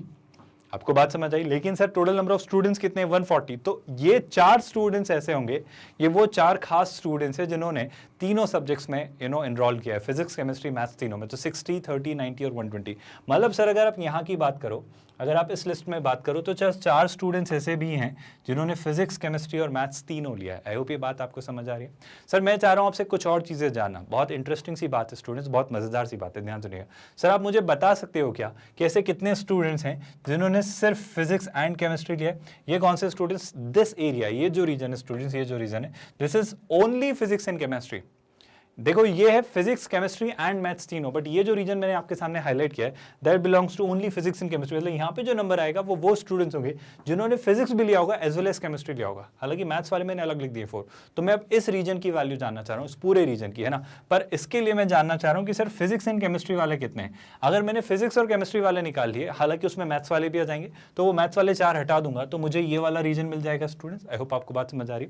तो मैं पता करता हूँ कि फिजिक्स और केमिस्ट्री वाले कितने हैं। क्या आपको लॉजिक क्लियर हो रहा है स्टूडेंट्स? फिजिक्स और केमिस्ट्री वाले कैसे पता करेंगे, दिमाग लगाइए। सर फिजिक्स और केमिस्ट्री वाले पता करने का तरीका आसान है। फिजिक्स क्या था सर, फिजिक्स वो सारे स्टूडेंट्स जो 3 से थे, और केमिस्ट्री मतलब क्या, केमिस्ट्री मतलब 5 वाले। तो अब मैं किसका एलसीएम ढूंढूंगा स्टूडेंट्स, 3 एंड 5। तो जैसे ही अब 3 और 5 का एलसीएम ढूंढोगे, ये कौन थे स्टूडेंट्स, ये वो स्टूडेंट्स थे जिन्होंने physics and chemistry and maths तीनों लिया था, है ना, ये वो थे। अब अगर मुझे ढूंढना है कौन से स्टूडेंट्स, अब मुझे जानना है सर फिजिक्स एंड केमिस्ट्री वाले। तो फिजिक्स एंड केमिस्ट्री मतलब क्या, याद आ रहा है ना स्टूडेंट्स, ये कौन से हैं हमारे मैथ्स वाले, ये कौन है फिजिक्स वाले, और ये कौन है केमिस्ट्री वाले। आई होप मैंने सही लिखा है, केमिस्ट्री 5 वाला ही था ना, यस केमिस्ट्री 5 वाली था। तो अगर मुझे फिजिक्स और केमिस्ट्री चाहिए, मतलब मुझे 3 और 5 के मल्टीपल चाहिए एलसीएम के, तो मैं ढूंढूंगा LCM of 3 and 5। I hope जो कि बड़ा टास्क नहीं है। और उस एलसीएम का क्या ढूंढेंगे स्टूडेंट्स, उस एलसीएम के मल्टीपल हम ढूंढेंगे। आई होप ये प्रोसेस बहुत डिफिकल्ट नहीं है, मैं लिख इसलिए दे रहा हूँ ताकि आपको बाद में जब आप रिवीजन करें तो आपको समझ आए, नोट्स बनाने में कंफ्यूजन ना। बल्कि ये सारी बातें आपको एग्जाम में तो ब्रेन में ही सोचनी है, फटाफट सोचनी है, इतना टाइम नहीं लगाना है। ये बस समझाने के लिए मैं एक एक चीज लिख रहा हूँ। तो सर 3 और 5 का एलसीएम मेरे ख्याल से सीधा सीधा 15 है। तो सर कहानी शुरू होगी 15 से, है ना, 15 देन क्या सर 30, देन क्या होगा सर 45, ऐसी कहानी चलती चली जाएगी। और ऐसे अगर मैं चलाते जाऊं तो 140, सर 140 के बाद 150 आता है, 150 तो आगे चले गए, तो 140 से जस्ट पहले कौन रहा होगा 135। तो जो एक नंबर आएगा सर वो कौन सा रहा होगा 135। क्या आपको बात समझ आई स्टूडेंट्स? मतलब अगर आपसे कोई पूछे ऐसे कितने स्टूडेंट्स हैं जिन्होंने फिजिक्स एंड केमिस्ट्री लिया है, सो आई वुड हैव सेड कि जब यहाँ से कोई मुझसे पूछता है फिजिक्स केमिस्ट्री एंड मैथ्स तीनों लेने वाले, तो मैं कहता सर कितने स्टूडेंट्स, 4 स्टूडेंट्स। बट जब मुझसे कोई पूछता सर फिजिक्स एंड केमिस्ट्री लेने वाले कितने स्टूडेंट्स, तो मैं कहता ऐसे। अब देखो इसमें कैसे स्टूडेंट्स भी आ गए 30, अभी 30 ऐसा है जिसने मैथ्स भी लिया है, यहाँ पे 60 भी आएगा जिसने मैथ्स लिया होगा, तो वो 4 स्टूडेंट्स हटा देंगे। पर मैं ये कहना चाह रहा हूँ अगर मुझे सिर्फ फिजिक्स एंड केमिस्ट्री का पूछ रहा है, अभी let's say physics and chemistry, इसमें मैथ्स है या नहीं है फर्क नहीं पड़ता, तो ये टोटल कितने आए सर 9 स्टूडेंट्स, क्योंकि 15 का 10 टाइम्स होता है 150, ये 15 का 9 टाइम्स है 135। तो मैं कह रहा हूँ कि सर फिजिक्स एंड केमिस्ट्री लेने वाले स्टूडेंट्स कितने हैं 9। अब आप एक बात समझो स्टूडेंट्स, प्लीज ध्यान से सुनिएगा। सर अगर फिजिक्स एंड केमिस्ट्री लेने वाले हैं 9 स्टूडेंट्स, तो इस पूरे जोन की वैल्यू होती 9। अगर उस पूरे जोन की वैल्यू 9 बनानी है जिसमें से इसकी वैल्यू 4 है, तो कहना है इसे बचा हुआ 5 होगा, क्योंकि 5 + 4 विल बी 9। क्या आपको बात समझ आई? तो क्या कहना है इसे कि सर ये जो वैल्यू होगी ये 5 होगी। मैं ऐसा क्यों कर रहा हूँ स्टूडेंट्स, क्योंकि इससे मैं काफ़ी हद तक अब आंसर के क्लोज पहुँचने वाला हूँ। बस मैं एक छोटा सा कंक्लूजन और आपसे लेना चाह रहा हूँ कि मुझे आप इस जोन और इस जोन की वैल्यू और बता दीजिए, हम काफ़ी हद तक आंसर के काफ़ी क्लोज होंगे। ध्यान से सुनिएगा स्टूडेंट्स, ये जोन क्या होगा सर, ये होगा फिजिक्स और मैथ्स का एंड, और ये जोन क्या होगा मैथ्स और केमिस्ट्री का एंड। तो बस 2 एलसीएम और निकाल लेते हैं। पहले निकालते हैं फिजिक्स और मैथ्स वाला। ध्यान से सुनिएगा स्टूडेंट्स, तो फिजिक्स और मैथ्स वाला जोन अगर हमने निकाला तो क्या करेंगे सर, फिजिक्स और मैथ्स के लिए मेरे पास क्या लॉजिक है सर, फिजिक्स और मैथ्स वाला सिंपल सा फंडा है। फिजिक्स और मैथ्स मतलब क्या, 6 के मल्टीपल्स। क्या आपको बात समझ आ रही? 3 और 6, आई होप आपको दिख रहा है 3 और 2। तो फिजिक्स और मैथ्स वाला अगर नंबर चाहिए तो सीधे सीधे निकालते हैं सर, फिजिक्स एंड मैथ में दोनों ही निकाल देता हूँ स्टूडेंट्स। अब सीधे सीधे अगर फिजिक्स एंड मैथ्स चाहिए तो मैं सीधे सीधे ये प्रोसेस यूज कर रहा हूँ। फिजिक्स और मैथ मतलब क्या, 2 और 3 मतलब 6। अब 6 के अगर मल्टीपल देखो तो मैं नंबर क्या देख पा रहा हूँ सर, मैं नंबर जो देख पा रहा हूँ वो पैटर्न दिखेगा क्या, 6 के मल्टीपल मतलब 6 फिर 12 फिर 18। तो याद करते हैं सर आखिरी नंबर क्या होगा, क्या 146 से डिविजिबल है? देखो जल्दी से, 140 को अगर डिवाइड किया तो आई थिंक 140 डिविजिबल नहीं है 6 से, बट 140 से अगर छोटा मैंने 138 पर देखा, क्योंकि 138 3 से भी डिविजिबल है और 2 से भी डिविजिबल है, तो 6 से होगा, इसलिए मैं कह रहा हूँ 138 ट्राई करते हैं। 138 ट्राई किया तो 138 2 से तो होता ही होता है, और 138 के डिजिट्स का सम करें क्योंकि वो 3 से डिविजिबल था। स्टूडेंट्स याद करो, 138 अगर 3 से डिविजिबल है, 8 + 1 9, 9 + 3 12, तो 138 वो नंबर होगा जो 6 से डिविजिबल होगा, मतलब 140 से जस्ट पहले नंबर जो 6 से डिविजिबल होगा 138। सर कितने नंबर्स हैं वो पता करना है, तो 6 का कौन सा मल्टीपल है, 6 से अगर 138 को डिवाइड किया तो 6 का 2 टाइम्स 12, आई होप ये बात समझ आ रही है, 6 का 2 टाइम्स 12, रिमाइंडर 1, 6 का 3 टाइम्स 18, तो शैल आई से सर टोटल 23 स्टूडेंट्स हैं जिन्होंने फिजिक्स एंड मैथ्स दोनों लिए। तो फिजिक्स एंड मैथ्स वाले कितने स्टूडेंट्स हैं सर, वो है 23। तो फिजिक्स एंड मैथ्स वाले अगर टोटल स्टूडेंट्स हैं 23, तो क्या आपको ये बात समझ आई स्टूडेंट्स, अगर यहाँ पे है 4 और ये है 23, तो यहाँ पे क्या लिखें ताकि इसका और इसका सम 23 हो, तो सीधी सीधी बात है, यहाँ पे आप लिख दो 19, क्योंकि 19 + 4 विल बी 23, क्योंकि सर फिजिक्स एंड मैथ्स वाले टोटल 23 हैं, उसमें से कुछ एंड केमिस्ट्री वाले भी तो हैं, तो यहाँ पे कितना लिखेंगे स्टूडेंट्स 19, ताकि सम 23 मेंटेन रहे। आई होप ये बात आपको समझ आई। तो यहाँ पे जो स्टूडेंट्स आएंगे वो होंगे 19। क्या सिमिलरली मैथ्स एंड केमिस्ट्री भी निकाल सकते हैं? आई थिंक बहुत टफ टास्क नहीं है। अगर अब मैंने मैथ्स एंड केमिस्ट्री निकालना चाहा तो मैं किसको निकालना चाह रहा हूँ स्टूडेंट्स, अब मैं निकालना चाह रहा हूँ मैथ्स एंड केमिस्ट्री वाले स्टूडेंट्स, है ना। उसका पैटर्न देख लेते हैं पहले फटाफट स्टूडेंट्स। मैथ्स एंड केमिस्ट्री वाले सेट में कौन कौन से स्टूडेंट्स आ रहे हैं वो देखते हैं। Maths and chemistry, maths and chemistry मतलब क्या सर, मैथ्स एंड केमिस्ट्री मतलब 2 और 5 के मल्टीपल्स, 2 और 5 यानी 10। आई होप आपको बात समझ आ रही है, क्योंकि 2 × 5 कितना होता है 10, तो 10 के बाद 20 30, आई होप आपको दिख गया होगा, टोटल 14 आ रहा है, क्योंकि सर 10 आएगा फिर आएगा 20 फिर 30 से लेके कहाँ तक 140 तक, तो 140 जो 10 का मल्टीपल है वो 14th मल्टीपल है। तो मैथ्स एंड केमिस्ट्री लेने वाले कितने स्टूडेंट्स हैं सर, 14 स्टूडेंट्स ऐसे हैं जिन्होंने मैथ्स एंड केमिस्ट्री लिया है। तो कहना है इसे मैथ्स एंड केमिस्ट्री का ये जो टोटल वैल्यू है ये है 14, तो कहना है इसे यहाँ पे 10 लिख देंगे क्योंकि 10 + 4 14 बना देगा, तो ये जो वैल्यू आने वाली है स्टूडेंट्स से क्या होगी, ये होगी 10। सर ऐसा क्यों किया, मतलब इससे फायदा क्या हो रहा है, आपने ये क्यों निकाला? बड़ी इंपॉर्टेंट बात है स्टूडेंट्स, इससे मुझे इसका यूनियन मिल जाएगा, मुझे फिजिक्स केमिस्ट्री और मैथ्स का यूनियन मिल जाएगा। और जैसे ही फिजिक्स केमिस्ट्री और मैथ्स का यूनियन मिल जाएगा, मतलब मुझे क्या पता चल जाएगा, उस बात को ध्यान से सुनना है स्टूडेंट्स। जैसे ही मुझे फिजिक्स केमिस्ट्री और मैथ्स का यूनियन मिल जाएगा, जैसे ही मुझे ये जोन मिल जाएगा, तो मैं 140 में से इस पूरे जोन की वैल्यू सब्ट्रैक्ट करके बचे हुए जोन की वैल्यू निकाल लूंगा, क्योंकि वो नंबर वो स्टूडेंट्स होंगे जिन्होंने ना तो फिजिक्स लिया होगा, ना केमिस्ट्री और ना ही मैथ्स। क्या अप्रोच आपको समझ आई? तो उसी बात पे वापस आते हैं, पर यूनियन निकालने से पहले बस 2 जोन की और वैल्यू निकाल लेते हैं। मैं काम करता हूँ, मैं ओनली मैथ्स और ओनली केमिस्ट्री और निकाल लेता हूँ। मैं ऐसा क्यों कर रहा हूँ आपको अगली स्टेप में समझ आ जाएगा, तो ध्यान से सुनिए। सर अगर आप बात कर रहे हो ओनली मैथ्स की तो ध्यान से सुनना सर, ये जो पूरा सर्कल है 70 है, 70 में से अगर 10 4 और 19 हटाया तो ओनली मैथ्स बचेगा। आई होप आपको बात समझ आई। तो सर एक काम करते हैं, 17 में से सब्ट्रैक्ट करते हैं। तो सर 70 में से अगर सब्ट्रैक्ट किया तो 70 - 10 60, 60 माइनस 19, अगर 60 में से 19 सब्ट्रैक्ट किया तो 60 में से 20 सब्ट्रैक्ट कर देते, 60 में से 20 सब्ट्रैक्ट करते तो कितना आता 40, लेकिन सर 60 में से आपने कितना सब्ट्रैक्ट किया 19, यानी कितना होगा 41। अगर बात समझ आ रही है, क्या किया 70 माइनस 10 60 माइनस 19 कितना होता है 41। आई होप मैं कंफ्यूज तो नहीं कर रहा हूँ, बिल्कुल सही, 60 माइनस 19 41 ही होगा। और 41 में से 4 सब्ट्रैक्ट किया, जैसे ही 41 में से 4 सब्ट्रैक्ट किया तो कितना आ रहा है स्टूडेंट्स, ये आ रहा है 37। सो 37 स्टूडेंट्स ऐसे हैं जिन्होंने सिर्फ मैथ्स लिया है, मतलब वो ना तो फिजिक्स ले रहे हैं, ना केमिस्ट्री, ना ही कुछ भी नहीं, वो सिर्फ और सिर्फ मैथ्स ले रहे हैं। सिमिलरली मैं एक और काम करता हूँ, मैं यहाँ पे और डेटा निकाल लेता हूँ, या रादर यहाँ पे निकाल लेता हूँ। 28 छोटा नंबर है, तो ध्यान सुनना, 28 माइनस 10, 28 माइनस 10 कितना होता है स्टूडेंट्स 18, और 18 में से अगर 9 सब्ट्रैक्ट किया, 5 + 4 कितना होता है 9, तो 18 में से 9 सब्ट्रैक्ट किया तो कितना बचा 9। मैंने ऐसा क्यों किया, बड़ी इंपॉर्टेंट सी बात है स्टूडेंट्स, ध्यान से सुनिएगा, अब समझना। यहाँ पे नहीं भी निकालोगे तो चलेगा, ऐसा इसलिए स्टूडेंट्स क्योंकि समझो बात को, बहुत ध्यान से सुनना, बहुत इंपॉर्टेंट सी बात मैं आपसे कहना चाह रहा हूँ कि ये जो टोटल सेट है स्टूडेंट्स, इसकी वैल्यू कितनी है सर, इसकी वैल्यू है 46। इसके अलावा अब जो मैं दूसरा सेट देख रहा हूँ वो क्या है सर ये जो सेट बच रहा है, ये जो इतना सेट बच रहा है सर, इसकी वैल्यू कितनी है। आई होप आपको दिख रहा होगा जो मैं बना रहा हूँ, अगला वाला जो सेट बना रहा हूँ वो लेट्स से मैंने ये वाला बनाया सर, ये जो सेट बन रहा है, ये जो सेट बन रहा है इसकी वैल्यू कितनी है सर 9 + 10 19। आई होप आपको बात समझ आ रही है। फिर इसके अलावा एक थर्ड सेट और बच रहा है सर, जो आपने ध्यान से नहीं देखा, एक थर्ड सेट और बच रहा है स्टूडेंट्स, कौन सा वाला, ये वाला। अगर आप इस थर्ड सेट को ध्यान से देखें तो सर ये वाला है, ये जो ये है, और सर इसकी वैल्यू कितनी है सर, इसकी वैल्यू है 37। आई होप आपको ये तीनों बातें समझ आई। और सर अगर आप इन तीनों को ऐड कर दें, आप किसको ऐड कर दें 46, ये वाला सेट बचा हुआ ये 10 और 9 19 और ये 37, तो कहना है से कि सर आपको केमिस्ट्री, फिजिक्स और मैथ्स का यूनियन मिल जाएगा। मतलब अगर मैं कंक्लूड करना चाहूँ सर कि फिजिक्स, केमिस्ट्री और मैथ्स का यूनियन कितना है, तो आप क्या बोलेंगे sir, union of physics, chemistry and math, ये जो आ रहा है सर, इसमें जो टोटल नंबर ऑफ स्टूडेंट्स आ रहे हैं वो कितने आ रहे हैं सर, सर वो आ रहे हैं कितने सर 46। आई होप आपको दिख रहा है, प्लस कितना स्टूडेंट्स 10 + 9 क्या मैं इसे सीधे 19 लिख दूं और 37 लिख दूं, तो यहाँ पे क्या आ रहा है सर 19 एंड 37। सर ये वो स्टूडेंट्स हैं जिन्होंने फिजिक्स या केमिस्ट्री या मैथ्स लिया है, तो ये वो स्टूडेंट्स हैं जिन्होंने कोई ना कोई सब्जेक्ट लिया है, या तो फिजिक्स या केमिस्ट्री या मैथ्स, या फिजिक्स केमिस्ट्री, केमिस्ट्री मैथ्स, या मैथ्स फिजिक्स, या फिर फिजिक्स केमिस्ट्री एंड मैथ्स तीनों। तो इनमें कोई ना कोई स्टूडेंट्स तो है जिसने कुछ ना कुछ सब्जेक्ट तो लिया है। तो इस इतने स्टूडेंट्स हैं सर, कितने हैं टोटल सर, टोटल है 46। 46 में अगर मैंने 30 और 10 ऐड किया तो 48 किया तो हो जाता है 86। 86 में अगर लेट्स से मैंने 9 ऐड किया तो 86 + 9 कितना होगा, 86 + 4 होता है 90, 90 + 5 होता है 95, और 95 में 7 ऐड किया तो अगर मैंने 95 में 7 ऐड किया तो क्लियरली 102। तो मेरे ख्याल से 102 आ रहा है। एक बार और चेक कर लेते हैं स्टूडेंट्स दूसरे वाले तरीके से जो आपकी मेथड है।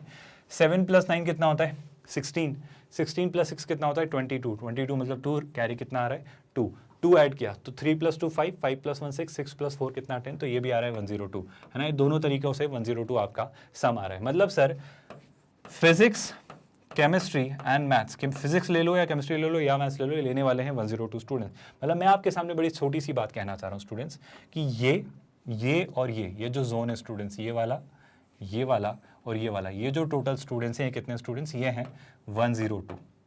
और अगर ये स्टूडेंट्स है सर 102 और ये टोटल स्टूडेंट्स है 140, तो वो स्टूडेंट जिन्होंने कुछ भी नहीं लिया, मतलब कौन से सर, ये वाले जो ये स्टूडेंट्स हैं जो ना तो फिजिक्स को बिलोंग करते हैं, ना ही केमिस्ट्री को बिलोंग करते हैं, ना ही मैथ्स को बिलोंग करते हैं, तो ये वाले जो स्टूडेंट्स हैं ये कितने होंगे सर। सर बड़ा आसान सा डेटा है, आप कहोगे सर टोटल स्टूडेंट्स माइनस वो स्टूडेंट जिन्होंने कुछ ना कुछ लिया, तो आंसर क्या होगा students 140 - 102। Did you get my point students. मैं क्या कहूँगा 140 - 102, क्योंकि 140 कितने स्टूडेंट्स हैं सर, 140 टोटल स्टूडेंट्स हैं, और इनमें से मैंने वो सब्ट्रैक्ट कर दिया जिन्होंने कुछ ना कुछ लिया, तो ये वो स्टूडेंट्स होंगे जिन्होंने कुछ भी नहीं लिया, those who belong to nothing, and it would be कितना स्टूडेंट्स, ये आपका कौन सा सेट था, ये थे सारे स्टूडेंट्स, और इसमें से आपने सब्ट्रैक्ट किए कौन से, जिन्होंने फिजिक्स, मैथ्स या केमिस्ट्री में से कुछ ना कुछ लिया, और ये कितना आ रहा है क्लियरली क्लास 38। आई होप आपको दिख रहा होगा, 140 में से 102 सब्ट्रैक्ट किया तो कितना आता है स्टूडेंट्स, दैट्स क्लियरली 38।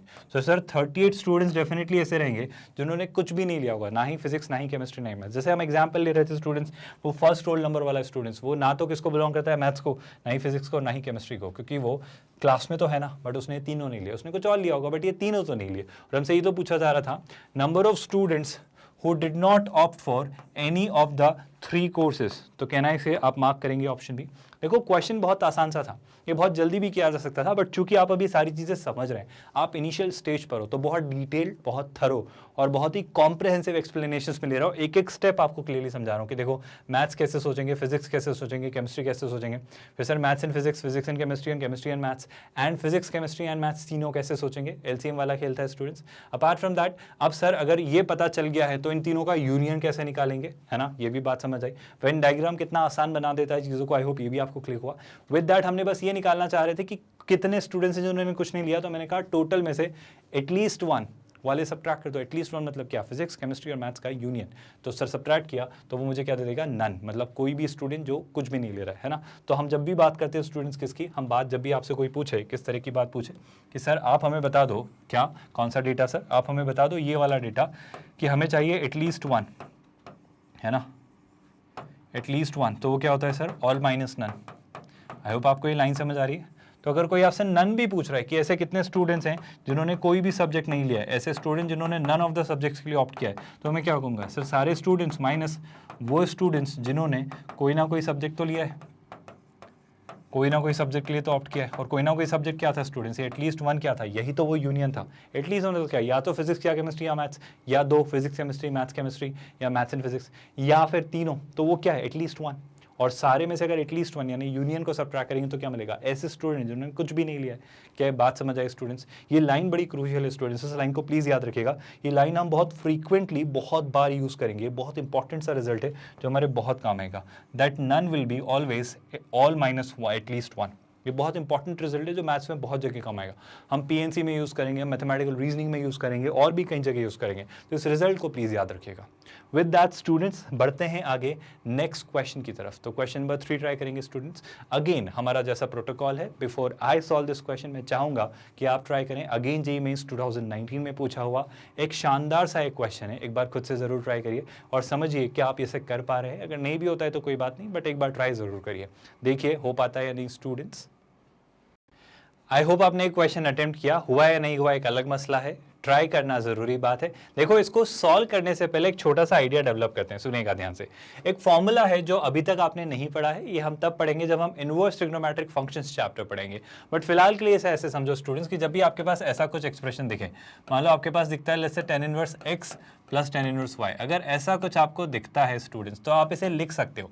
हालांकि ये बात हम इनवर्स ट्रिग्नोमेट्रिक फंक्शंस में पढ़ेंगे, बट फिर भी इसे समझ के रख लो कि जब भी ऐसा कुछ दिखे tan inverse x plus tan inverse y, तो आप इसे लिख सकते हो tan inverse of x plus y upon 1 minus x y. इस बात को आप डिटेल में पढ़ेंगे स्टूडेंट्स वक्त ट्रिग्नोमेट्रिक फंक्शंस पढ़ते वक्त, बट फिलहाल इस क्वेश्चन में एक कंसेप्ट यूज हो रहा है। और जैसा हमने डिस्कस किया, जेईई मेंस और एडवांस में क्वेश्चंस मर्ज होकर पूछे जाएंगे, अलग अलग कंसेप्ट से सवाल पूछे जाएंगे। तो ये इनवर्स ट्रिग्नोमेट्रिक फंक्शंस का एक कंसेप्ट है जिसे हम यहाँ यूज करेंगे। तो देखते हैं स्टूडेंट्स इस क्वेश्चन में कैसे हम इसको फिगर आउट करेंगे। वो कह रहा है consider only the principal values. इस बारे में बात करेंगे, प्रिंसिपल वैल्यूज क्या होती है, थोड़ा बहुत आई होप आपको आइडिया होगा जब हमने ग्राफ्स के थ्रू देखा था इनवर्स फंक्शन। तो वो इस सेट ए के बारे में बात कर रहा है। इस सेट ए के बारे में क्या लिख रहा है, पहली बात तो x is greater than equal to 0। ठीक है सर, उसने आपको क्या लिख के दिया है वो सुनिएगा। उसने आपको लिख कर दिया students tan inverse of 2x plus tan inverse of 3x, है ना, ऐसा कुछ वो आपको दे रहा है। tan inverse of 2x plus tan inverse of 3x is equal to π/4। ये आपका एक एक्सप्रेशन है, हम इसी को फिगर आउट करने की कोशिश करते हैं। बहुत ध्यान से सुनिएगा स्टूडेंट्स, बहुत ध्यान से। मैं एक काम करता हूँ, अगर मैंने लेफ्ट हैंड साइड को फिगर आउट करने की कोशिश की, अगर tan inverse x plus tan inverse y वाला फॉर्मूला यूज किया, तो हमने क्या पढ़ा है स्टूडेंट्स, हम उसे लिख सकते हैं tan inverse of x plus y, यानी मैं क्या लिखूंगा 2x plus 3x upon 1 minus x into y. What is x, x है सर 2x और y कितना है सर 3x। तो ये कुछ ऐसा सा आपका एक्सप्रेशन बनेगा which is equal to π/4। I hope ये बहुत कंफ्यूजिंग नहीं हो रहा है और आपको समझ आ रहा है जो हम कर रहे हैं। अब सर अगर मैं दोनों तरफ 10 रेशियो ले लूँ, अगर मैं दोनों तरफ 10 ले लूँ तो ये हो जाएगा 10 ऑफ 10 इनवर्स। तो फिलहाल बस अभी फिलहाल याद रखो, ऑल्दो इसे हम डिटेल में पढ़ेंगे, पर अभी फिलहाल इसे बस ऐसे समझ लो कि 10 ऑफ 10 इनवर्स नलिफाई हो जाता है, कैंसिल हो जाता है। ऑल्दो उसके और भी कंडीशंस होते हैं और भी कंस्ट्रेंट्स होते हैं, बट फिलहाल बस इसे ऐसे समझ लो कि जब आप 10 इनवर्स का 10 लेते हैं तो कैंसिल हो जाता है, वो नलिफाई हो जाता है। बट उसके और भी कंडीशंस होते हैं, वो क्या होते हैं उस बारे में हम बात करेंगे। अगर अभी हमने वो बात की तो हम मेन पॉइंट से डाइवर्ट हो जाएंगे। तो फिलहाल बस इसे ऐसा फैक्ट समझ लीजिए कि 10 इनवर्स का जब आप 10 लेते हैं, मतलब अगर मैंने दोनों तरफ 10 रेशियो लिया, तो अगर मैंने ऐसा कुछ किया, मैंने लिया 10 ऑफ, ध्यान से सुनिएगा, tan inverse of this expression. इस एक्सप्रेशन को अगर मैं सिंप्लीफाई करके लिखना चाहूँ तो मैं क्या लिखूंगा, सोच के देखिए। 2x प्लस 3x कितना हो जाएगा स्टूडेंट्स न्यूमरेटर में, it will be 5x upon ये कितना हो जाएगा 1 माइनस 2x इंटू 3x, तो 2 इंटू 3 कितना होता है 6, तो ये हो जाने वाला है 6x स्क्वायर। आई होप आपको ये बात समझ आई। और अगर आप राइट हैंड साइड पर भी, क्योंकि लेफ्ट हैंड साइड पर 10 लिया है तो राइट हैंड साइड पर भी हम उसका 10 रेशियो लेंगे, तो आप लेंगे 10 पाई बाय 4। आई होप आपको ये बात याद होगी, 10 पाई बाय 4 यानी 10 45 डिग्री, 10 45 डिग्री 1 होता है। तो लेफ्ट हैंड साइड पर हम डिस्कस करना चाह रहे हैं कि 10 और 10 इनवर्स नलीफाई होके बस यही एक्सप्रेशन आपके पास बचेगा। तो अगर आप इसे सिंप्लीफाई करके लिखते हैं स्टूडेंट्स, तो आपका जो एक्सप्रेशन बन जाता है वो कितना बन जाता है, वो एक्सप्रेशन बचेगा बस ये, तो ये बचेगा 5x अपॉन, क्योंकि 10 इनवर्स और 10 एक दूसरे के रेसिप्रोकल, मतलब एक दूसरे के इनवर्स, रेसिप्रोकल नहीं स्टूडेंट्स, एक दूसरे के इनवर्स फंक्शन है। तो f of f inverse x क्या होता है, x होता है अंडर द प्रिंसिपल वैल्यू, क्योंकि उसने बोला था, उसने कंडीशन लगा दी थी कि ये उसके प्रिंसिपल वैल्यूज वाले जोन में ही एग्जिस्ट करता है। क्या आपको याद है स्टूडेंट्स, अगर आप किसी फंक्शन का उस पर इनवर्स लेते हैं तो हमें याद है students f of f inverse x क्या होता है, हमेशा x होता है। बस यही बात मैं आपको समझाना चाह रहा हूँ। जब आपसे कोई कह रहा है 10 ऑफ 10 इनवर्स ऑफ x, तो अगर आपसे कोई कहता है 10 ऑफ 10 इनवर्स ऑफ x, तो आपका क्या बचेगा, सिर्फ x, और x क्या है, ये पूरा एक्सप्रेशन। ये क्या है सर ये ओवरऑल एक्सप्रेशन है 5x upon 1 minus 6x square. ये आपका लेफ्ट हैंड साइड पे आ रहा है स्टूडेंट्स। राइट हैंड साइड पे क्या आ रहा है सर, राइट हैंड साइड पे बड़ा सिंपल सा एक्सप्रेशन आ रहा है 10 पाई बाय 4। 10 पाई बाय 4 कितना होता है sir, 10 45 degree, that's 1। I hope आपको यहाँ तक चीजें क्लियरली समझ आ रही हैं। सर क्रॉस मल्टीप्लिकेशन करते हैं, जैसे ही क्रॉस मल्टीप्लिकेशन किया तो ये उधर चला जाएगा, तो हो जाएगा 5x is equal to 1 minus 6x square. ये पूरा एक्सप्रेशन इधर लेकर आते हैं स्टूडेंट्स, तो कितना हो जा रहा है 6x square plus 5x minus 1 is equal to 0। क्या आपको रियलाइज हो रहा है स्टूडेंट्स, हम एक क्वाड्रेटिक इक्वेशन से डील कर रहे हैं, और क्वाड्रेटिक आई थिंक सॉल्व करना आसान है, बस मुझे ये करना है 6 इंटू माइनस 1 दैट्स माइनस 1, तो प्रोडक्ट चाहिए minus 6, I am really sorry, 6 into minus 1 is minus 6, तो प्रोडक्ट चाहिए माइनस 6 और सम चाहिए प्लस 5। कैसे लाएंगे सर, बड़ी आसान सी चीज़ है। मैं 5x को, ये 5x को क्या लिख सकता हूँ, क्या मैं इसे 6x माइनस x लिख सकता हूँ, तो ओवरऑल एक्सप्रेशन क्या हो जाएगा student, 6x square plus 6x minus x minus 1 is equal to 0। ये आपका ओवरऑल एक्सप्रेशन बनेगा। और अगर इस बेसिस पे मैं सोचना चाहूँ तो मैं फाइनली क्या कंक्लूड करूंगा, ध्यान से देखो स्टूडेंट्स, अगर मैं यहाँ से 6x कॉमन लेता हूँ तो देखो क्या दिखेगा, जैसे ही 6x कॉमन लिया तो एक फैक्टर बनेगा 6x, यहाँ से 6x के साथ क्या बचेगा, सोचो यहाँ 6x कॉमन लिया तो क्या बचेगा x प्लस 1, इससे भी x प्लस 1 बनाना है तो माइनस 1 कॉमन लेना पड़ेगा, तो एक फैक्टर तो बनेगा 6x माइनस 1, और इधर से एक और फैक्टर क्या बनेगा स्टूडेंट्स, एक और फैक्टर बनेगा x plus 1 and that's equal to 0। Sir यहां से मुझे दो बातें समझ आ रही हैं, x की दो वैल्यूज निकल के आ रही हैं। तो अभी तक अगर मैं क्वेश्चन को ठीक से ना पढ़ूं तो मैं बस इतना कह दूंगा कि सर x की एक वैल्यू तो यहां से क्या होगी सर 1/6, और एक वैल्यू क्या होगी स्टूडेंट्स -1। पर अगर मैं क्वेश्चन को ठीक से ना पढ़ूं तो मैं बस इसे ही आंसर मार्क करके आगे बढ़ सकता हूं। लेकिन अगर आप क्वेश्चन ध्यान से देखें स्टूडेंट्स, तो क्वेश्चन में आपको एक बात समझ आएगी कि उसने कहा था, उसने बोला था जो सेट ए है उसमें आप x की सिर्फ पॉजिटिव या नॉन नेगेटिव एटलीस्ट वैल्यू लेंगे, x की आप हमेशा greater than equal to 0 value लेंगे।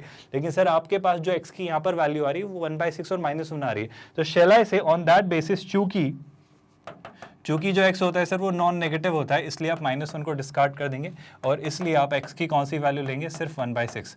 मतलब to be very honest, to be very frank, मैं इस क्वेश्चन का आंसर करना चाहूं तो हमारे पास जो सेट ए आ रहा है स्टूडेंट्स उसमें x का एक ही वैल्यू आ रहा है, दैट्स क्लियरली 1/6।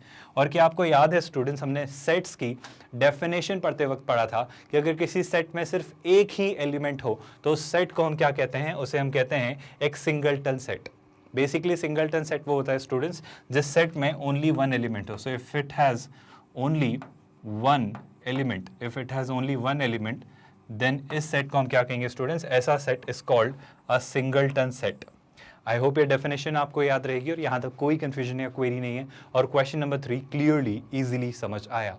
बस एक छोटा सा कंसेप्ट यहाँ पे मैं सिखाना चाह रहा था कि अगर ये बात नहीं भी समझ आई है तो इसे एज अ फैक्ट अभी याद रख लीजिए कि tan inverse x plus tan inverse y is tan inverse x plus y upon 1 minus x y. ये एक फॉर्मूला है स्टूडेंट्स जो हम इनवर्स ट्रिग्नोमेट्रिक फंक्शंस में पढ़ेंगे, बट फिलहाल के लिए बस इसे एज अ फॉर्मूला याद रखिए, है ना, ये एक इंपॉर्टेंट सा फॉर्मूला है। विद दैट स्टूडेंट्स बढ़ते हैं नेक्स्ट क्वेश्चन की तरफ और नेक्स्ट क्वेश्चन को डिटेल में समझने की कोशिश करते हैं। अगेन जेईई मेंस 2019 से पूछा हुआ एक और शानदार सा क्वेश्चन, जरा देखिए और इसे समझ के ट्राई करने की कोशिश करिए कि एग्जैक्टली वो क्या पूछना चाह रहा है, फिर हम देखेंगे साथ में, बट एक बार खुद से ट्राई करिए। सेट्स पर बेस्ड एक क्वेश्चन है, जरा ट्राई करिए स्टूडेंट्स एक बार। आई होप वीडियो पॉज करके आपने डेफिनेटली इसे ट्राई किया। देखो क्या कह रहा है वो, बड़ी आसान सी बात है आपसे कहना, पूछना है, समझना चाह रहा है। वो कह रहा है सेट एस एक एलिमेंट है। I hope you must have realized ये एक नेचुरल नंबर्स 100 तक के सारे नेचुरल नंबर्स का सेट है, 1 2 3 4 5 6 7 लेके 100 तक।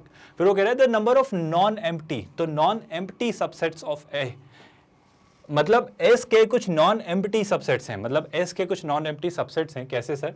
सच that the product of elements in A is even. तो पहली बात तो ये कह रहा है, स्टूडेंट्स बड़े ध्यान से सुनिएगा। वो क्या कह रहा है? वो ये पूछ रहा है कि सर ये जो सेट एस है इसके ना सबसेट्स हैं। सबसेट्स कहाँ रखे हुए हैं सर? ए के अंदर। आई होप आपको बात समझ आ रही है। और वो जो ए के अंदर सबसेट्स रखे हुए हैं ना, उन एलिमेंट्स का मतलब ए के अंदर जो एलिमेंट्स रखे हुए वो एलिमेंट्स हैं इससे, इसके सेट एस के एलिमेंट्स से, प्रोडक्ट से बने हुए एलिमेंट्स। आई होप आपको बात समझ आ रही है। तो वो कह रहा है उस सेट ए के अंदर कितने एलिमेंट्स होंगे। आई होप आपको समझ आ रहा है। वो क्या पूछ रहा है? सच that the product of elements in A is even is, तो वो ए के अंदर ऐसे कितने, मतलब ऐसे ए कैसे कितने सबसेट्स बनेंगे ताकि फाइनली वो जो ए सबसेट बन रहा है आपका, वहां पे कैसे सेट्स हो स्टूडेंट्स, वहां पे कैसे सेट्स हो कि सर उसके अंदर जो एलिमेंट्स हैं उनका प्रोडक्ट क्या हो स्टूडेंट्स, उसके अंदर जो एलिमेंट है उनका प्रोडक्ट हो इवन। क्या आपको ये लाइन समझ आई? आई होप बहुत कंफ्यूजिंग नहीं हो रहा है और आपको इजीली ये पॉइंट समझ आ रहा है। अब एक थॉट के साथ आगे बढ़ेंगे स्टूडेंट्स, बड़े सिंपल से थॉट के साथ आगे बढ़ेंगे। कहानी क्या है सर? कि सेट एस के अंदर 100 एलिमेंट्स हैं। ठीक है सर, अच्छी बात है। फिर वो कह रहा है the number of non empty subsets A of S, है ना। तो वो कह रहा है इस सेट एस के बहुत सारे हम सबसेट्स बना रहे हैं। सेट एस के क्या है सर? सेट एस के अंदर बहुत सारे एलिमेंट हैं, 1 से 2 से लेके 100 तक। मैं कुछ सबसेट्स बना रहा हूँ, है ना, सबसेट्स बना रहा हूँ। वो सबसेट्स कहां पर है? ए में। तो वो कह रहा है वो सबसेट्स जो हैं A, such that the product of the elements in A is even, तो वो ए के अंदर जो एलिमेंट्स हैं उनका प्रोडक्ट इवन है। अब एक बात सोच के बताओ स्टूडेंट्स, मतलब ऐसे ही बहुत सारे ए बन सकते हैं। जैसे मैं एक एग्जांपल लेता हूं, एक ए क्या बन सकता है सर? ए के अंदर आप ले लेते हैं सिर्फ 1 और 2। तो क्या आपको रियलाइज हो रहा है स्टूडेंट, जैसे ही आपने 1 और 2 लिया, क्या आपका 1 और 2 मतलब ए के अंदर जो एलिमेंट है 1 और 2, नंबर ऑफ एलिमेंट से फर्क नहीं पड़ता। फर्क इस बात से पड़ता है कि ये जो आपने 2 एलिमेंट लिए 1 और 2, क्या इन दोनों का प्रोडक्ट इवन है? बिल्कुल है सर। एक बात बताओ स्टूडेंट्स, कोई भी प्रोडक्ट इवन कब होता है? पहले इस बात पे बात करते हैं कि कभी भी कोई भी प्रोडक्ट इवन कब होता है। आप सोच के देखो स्टूडेंट्स, याद करो, हमेशा कोई भी इवन नंबर कब होता है पहले तो वो सोचो। कभी भी कोई भी नंबर इवन कब होता है? जैसे इवन देखो, इवन क्या होते हैं सर? इवन होता है 2 4 6 8, ये सारे नंबर इवन है। और ये सारे नंबर्स इवन इसलिए क्योंकि अगर इनका फैक्टराइजेशन करें तो देखो 2 में 2 दिखता है, 4 में क्या दिखता है? 2 दिखता है, 6 में क्या दिखता है? एक 2 दिखता है, 8 में क्या दिखता है? एक 2 दिखता है। मतलब इन शॉर्ट पॉइंट बड़ा सिंपल सा है, किसी भी नंबर को 2 से मल्टीप्लाई करना है, किसी भी नंबर को इवन नंबर से मल्टीप्लाई करना will give you an even number, क्योंकि हर इवन नंबर 2 से डिविजिबल होता है, which means it is a multiple of 2, that means it contains at least 1 2, मतलब उसके अंदर एक 2 तो होता ही होता है। मतलब कभी भी किसी भी नंबर के इवन होने का सबूत है कि उसके पास एक 2 तो हो गई होगा। अब कोई भी even number low, let's say मैंने लिया 30, तो 30 क्या होता है? 2 × 15, मतलब 15 को ऑब्वियसली 3 × 5 लिख सकते हो, वो मेरा कंसर्न नहीं, बट 30 में एक 2 तो दिखाई ना। क्या आपको बात समझ आ रही है? मतलब आपको अगर मैं 3 कहानियां समझाना चाहूँ स्टूडेंट्स, तो सोच के देखो, अगर आपने किसी ऑड नंबर को इवन नंबर से मल्टीप्लाई किया तो क्या बनेगा सर? तो डेफिनेटली क्या बनेगा? एक इवन नंबर बनेगा, क्योंकि सर इस इवन के पास एक 2 था। So 2 × anything will give you an even number. Sir अगर आपने सिमिलरली उल्टा कर दें, मल्टीप्लिकेशन में कोई फर्क नहीं पड़ता सर, किसी इवन नंबर को किसी ऑड नंबर से मल्टीप्लाई किया तो अगेन सेम बात है ना सर, ये एक नंबर है, कोई भी हमें फर्क नहीं पड़ता, इसके पास तो एक 2 है क्योंकि ये इवन है। सो 2 × एनीथिंग इज इवन, सो ये भी क्या बन जाएगा? इवन। और ये बात तो आई होप आपको क्लियर ही हो रही है, ऑड इंटू इवन या इवन इंटू ऑड क्या होता है? इवन। सर क्या ख्याल है आपका इवन इंटू इवन पर? सर किसी इवन नंबर को इवन नंबर से मल्टीप्लाई करें, आई होप हम तो सीधा जानते हैं सर, किसी भी इवन से किसी भी नंबर को मल्टीप्लाई करो, ऑड इवन कुछ भी हो, वो डेफिनेटली क्या बन जाता है? इवन बन जाता है। तो ये भी क्या होगा? इवन। लेकिन सर एक प्रॉब्लम है, मान लो अगर ऐसा कुछ होता, कैसा कुछ होता सर अगर ऐसा कुछ होता कि अगर आपने एक ऑड को ऑड से मल्टीप्लाई किया होता, अगर आपने ऑड नंबर को ही ऑड नंबर से मल्टीप्लाई किया होता, सर अब ना तो ये इवन है ना इवन है, ना इसके पास 2 है ना इसके पास 2 है, तभी तो ये ऑड बने, ना तो इसके पास 2 है ना इसके पास 2 है। तो जैसे किसी ऑड को ऑड से मल्टीप्लाई करेंगे तो दोनों के पास 2 नहीं है, तो 2 बन ही नहीं पाएगा ना, तो क्या रहेगा? ये हमेशा ऑड। आप एग्जाम्पल से देख लो स्टूडेंट्स, जैसे 3 × 2 6 इवन, है ना। जैसे कि लेट्स से 6 × 5 30 इवन, है ना। 6 × लेट्स से 8 कितना होता है? 48, तो वो कितना होता है? Even. Odd into odd, let's say 5 × 3 15, क्योंकि 5 और 3 दोनों में 2 नहीं है, तो जो प्रोडक्ट आएगा उसके पास भी 2 नहीं होगा, तो वो डेफिनेटली ऑड ही रहने वाला है। तो कहानी बड़ी सिंपल सी स्टूडेंट्स कि हमारा प्रोडक्ट इवन इस केस में बनेगा कि उनमें से एटलीस्ट एक तो इवन हो, एटलीस्ट एक तो इवन हो। दोनों इवन हो जाए तो और खुशी की बात है, लेकिन कम से कम एक इवन मिल जाना चाहिए। एक इवन मिलते ही पूरा का पूरा प्रोडक्ट क्या बन जाता है सर, इवन बन जाता है। बड़ी सिंपल सी, बड़ी साधारण सी और बड़ी जरूरी सी बात मैंने आपसे कही है। अब वापस इस क्वेश्चन पे आते हैं स्टूडेंट्स। ये एक एग्जाम्पल था, ये ऐसा एक ए था, ऐसे और भी ए बन सकती है। जैसे कैसा ए बन सकता है सर, एक और तरीका क्या, मैं अगर ए देखूं तो मैं कहता सर ले लो लेट्स से 1 3 5 7 है ना 9, ऐसे सारे ले लिए, लेकिन गलती से मैंने कोई भी एक इवन नंबर ले लिया, लेट्स से कुछ भी इवन ले लिया, लेट्स से मैंने 8 ले लिया होता है ना। अब हम डेफिनेशन के अकॉर्डिंग छोटे नंबर पहले और बड़े नंबर बाद में लिखते हैं। तो अगर ऐसा कुछ लिया होता तो देखो गड़बड़ क्या होगी, गड़बड़ क्या होगी, फायदा हो गया कि सर एक भी इवन नंबर आते ही, जैसे ही एक भी इवन नंबर मिला तो उससे पूरा प्रोडक्ट क्या बन जाएगा इवन, क्योंकि क्या करेंगे सर 1 × 3 × 5 × 7 × 8 × 9, तो 1 3 5 7 और 9 का प्रोडक्ट तो ऑड होगा, बट जैसे ही 8 से मल्टीप्लाई करेंगे तो ये प्रोडक्ट भी क्या बन जाएगा, इवन। मैं आपको विजुअलाइज करवाना चाह रहा हूं हर उस तरह का ए जिसमें उसके एलिमेंट्स का प्रोडक्ट क्या बनेगा, इवन। तो मुझे तो कहानी ये समझ आ रही है सर, एक भी एलिमेंट इवन आया, एक भी एलिमेंट इवन आया तो प्रोडक्ट इवन बन जाना तय है। क्या आपको बात समझ आई स्टूडेंट्स? मतलब टू बी वेरी ऑनेस्ट, मैं पता है इस क्वेश्चन में कौन सा लॉजिक यूज करूंगा, मैं इस क्वेश्चन में वापस कुछ ऐसा लॉजिक यूज करने वाला हूं। आपको स्ट्राइक करेगा अभी कि मैं ऐसा क्यों करने वाला हूं। ध्यान से सुनिए स्टूडेंट्स, वापस आते हैं इस क्वेश्चन पर। मैं ये कहना चाह रहा हूं कि जैसे ही एक भी इवन आए, अच्छा सर एक से ज्यादा इवन आए तो कुछ प्रॉब्लम है क्या? कोई दिक्कत नहीं, मैं तो सिर्फ एक इवन ढूंढ रहा हूं। क्योंकि मान के चलो जैसे एक और ए होता, कोई एक और तरीके का ए होता, मान लो ऐसा कुछ ए बनता है ना, जिसमें लिखा होता लेट्स से 3 7 8 और 12, ये कुछ एलिमेंट्स होते हैं। सर इसका प्रोडक्ट क्या होता है? इसका प्रोडक्ट भी इवन होता। क्यों सर? सर एक इवन चाहिए, बस एक इवन के आने से पूरा प्रोडक्ट इवन, तो और इवन होंगे तो वो तो इवन ही रहने वाला है, क्योंकि 3 × 7 ऑड होता, but odd into even, this 3 × 7 odd into even will have been even, और even into even would have made it even, मतलब फिर से वो इवन ही रहता। क्या आपको बातें समझ आ रही हैं स्टूडेंट्स? मतलब अगर मैं अब आपको एक तरीके से समझाता हूं कि अगर मैं सारे ए काउंट करना चाहूं तो सारे ए काउंट करने से पहले तो मुझे ये बताओ स्टूडेंट्स कि एस के टोटल नंबर ऑफ सबसेट्स कितने बनेंगे। मैं आपसे ये पूछ रहा हूं स्टूडेंट्स, अगर एस एक सेट है, इस बात को बहुत ध्यान से सुनिएगा स्टूडेंट्स, अगर एस एक सेट है, एस एक सेट है जिसके अंदर एलिमेंट्स हैं कितने, 1 2 3 से लेके कहां तक जा रहा है सर, ये जा रहा है 100 तक। तो ये जो सेट है स्टूडेंट्स एस, इसके टोटल नंबर ऑफ सबसेट्स कितने होंगे? क्या आप ये पता कर सकते हो? बड़ी सिंपल सी बात मैं आपसे पूछ रहा हूँ, एस के टोटल नंबर ऑफ सबसेट्स। तो मैं कहूँगा सर इसके जो टोटल नंबर ऑफ सबसेट्स होंगे वो पता करने का तरीका है sir 2 to the power number of elements in the set. So अगर मैं एस के टोटल नंबर ऑफ सबसेट्स पूछूं, है ना, total subsets of S, total number of subsets of S है ना, total number of subsets of S, अगर आपसे पूछा जाता है कि इस एस के टोटल नंबर ऑफ सबसेट्स कितने बनेंगे, तो मैं क्या कहता है स्टूडेंट्स,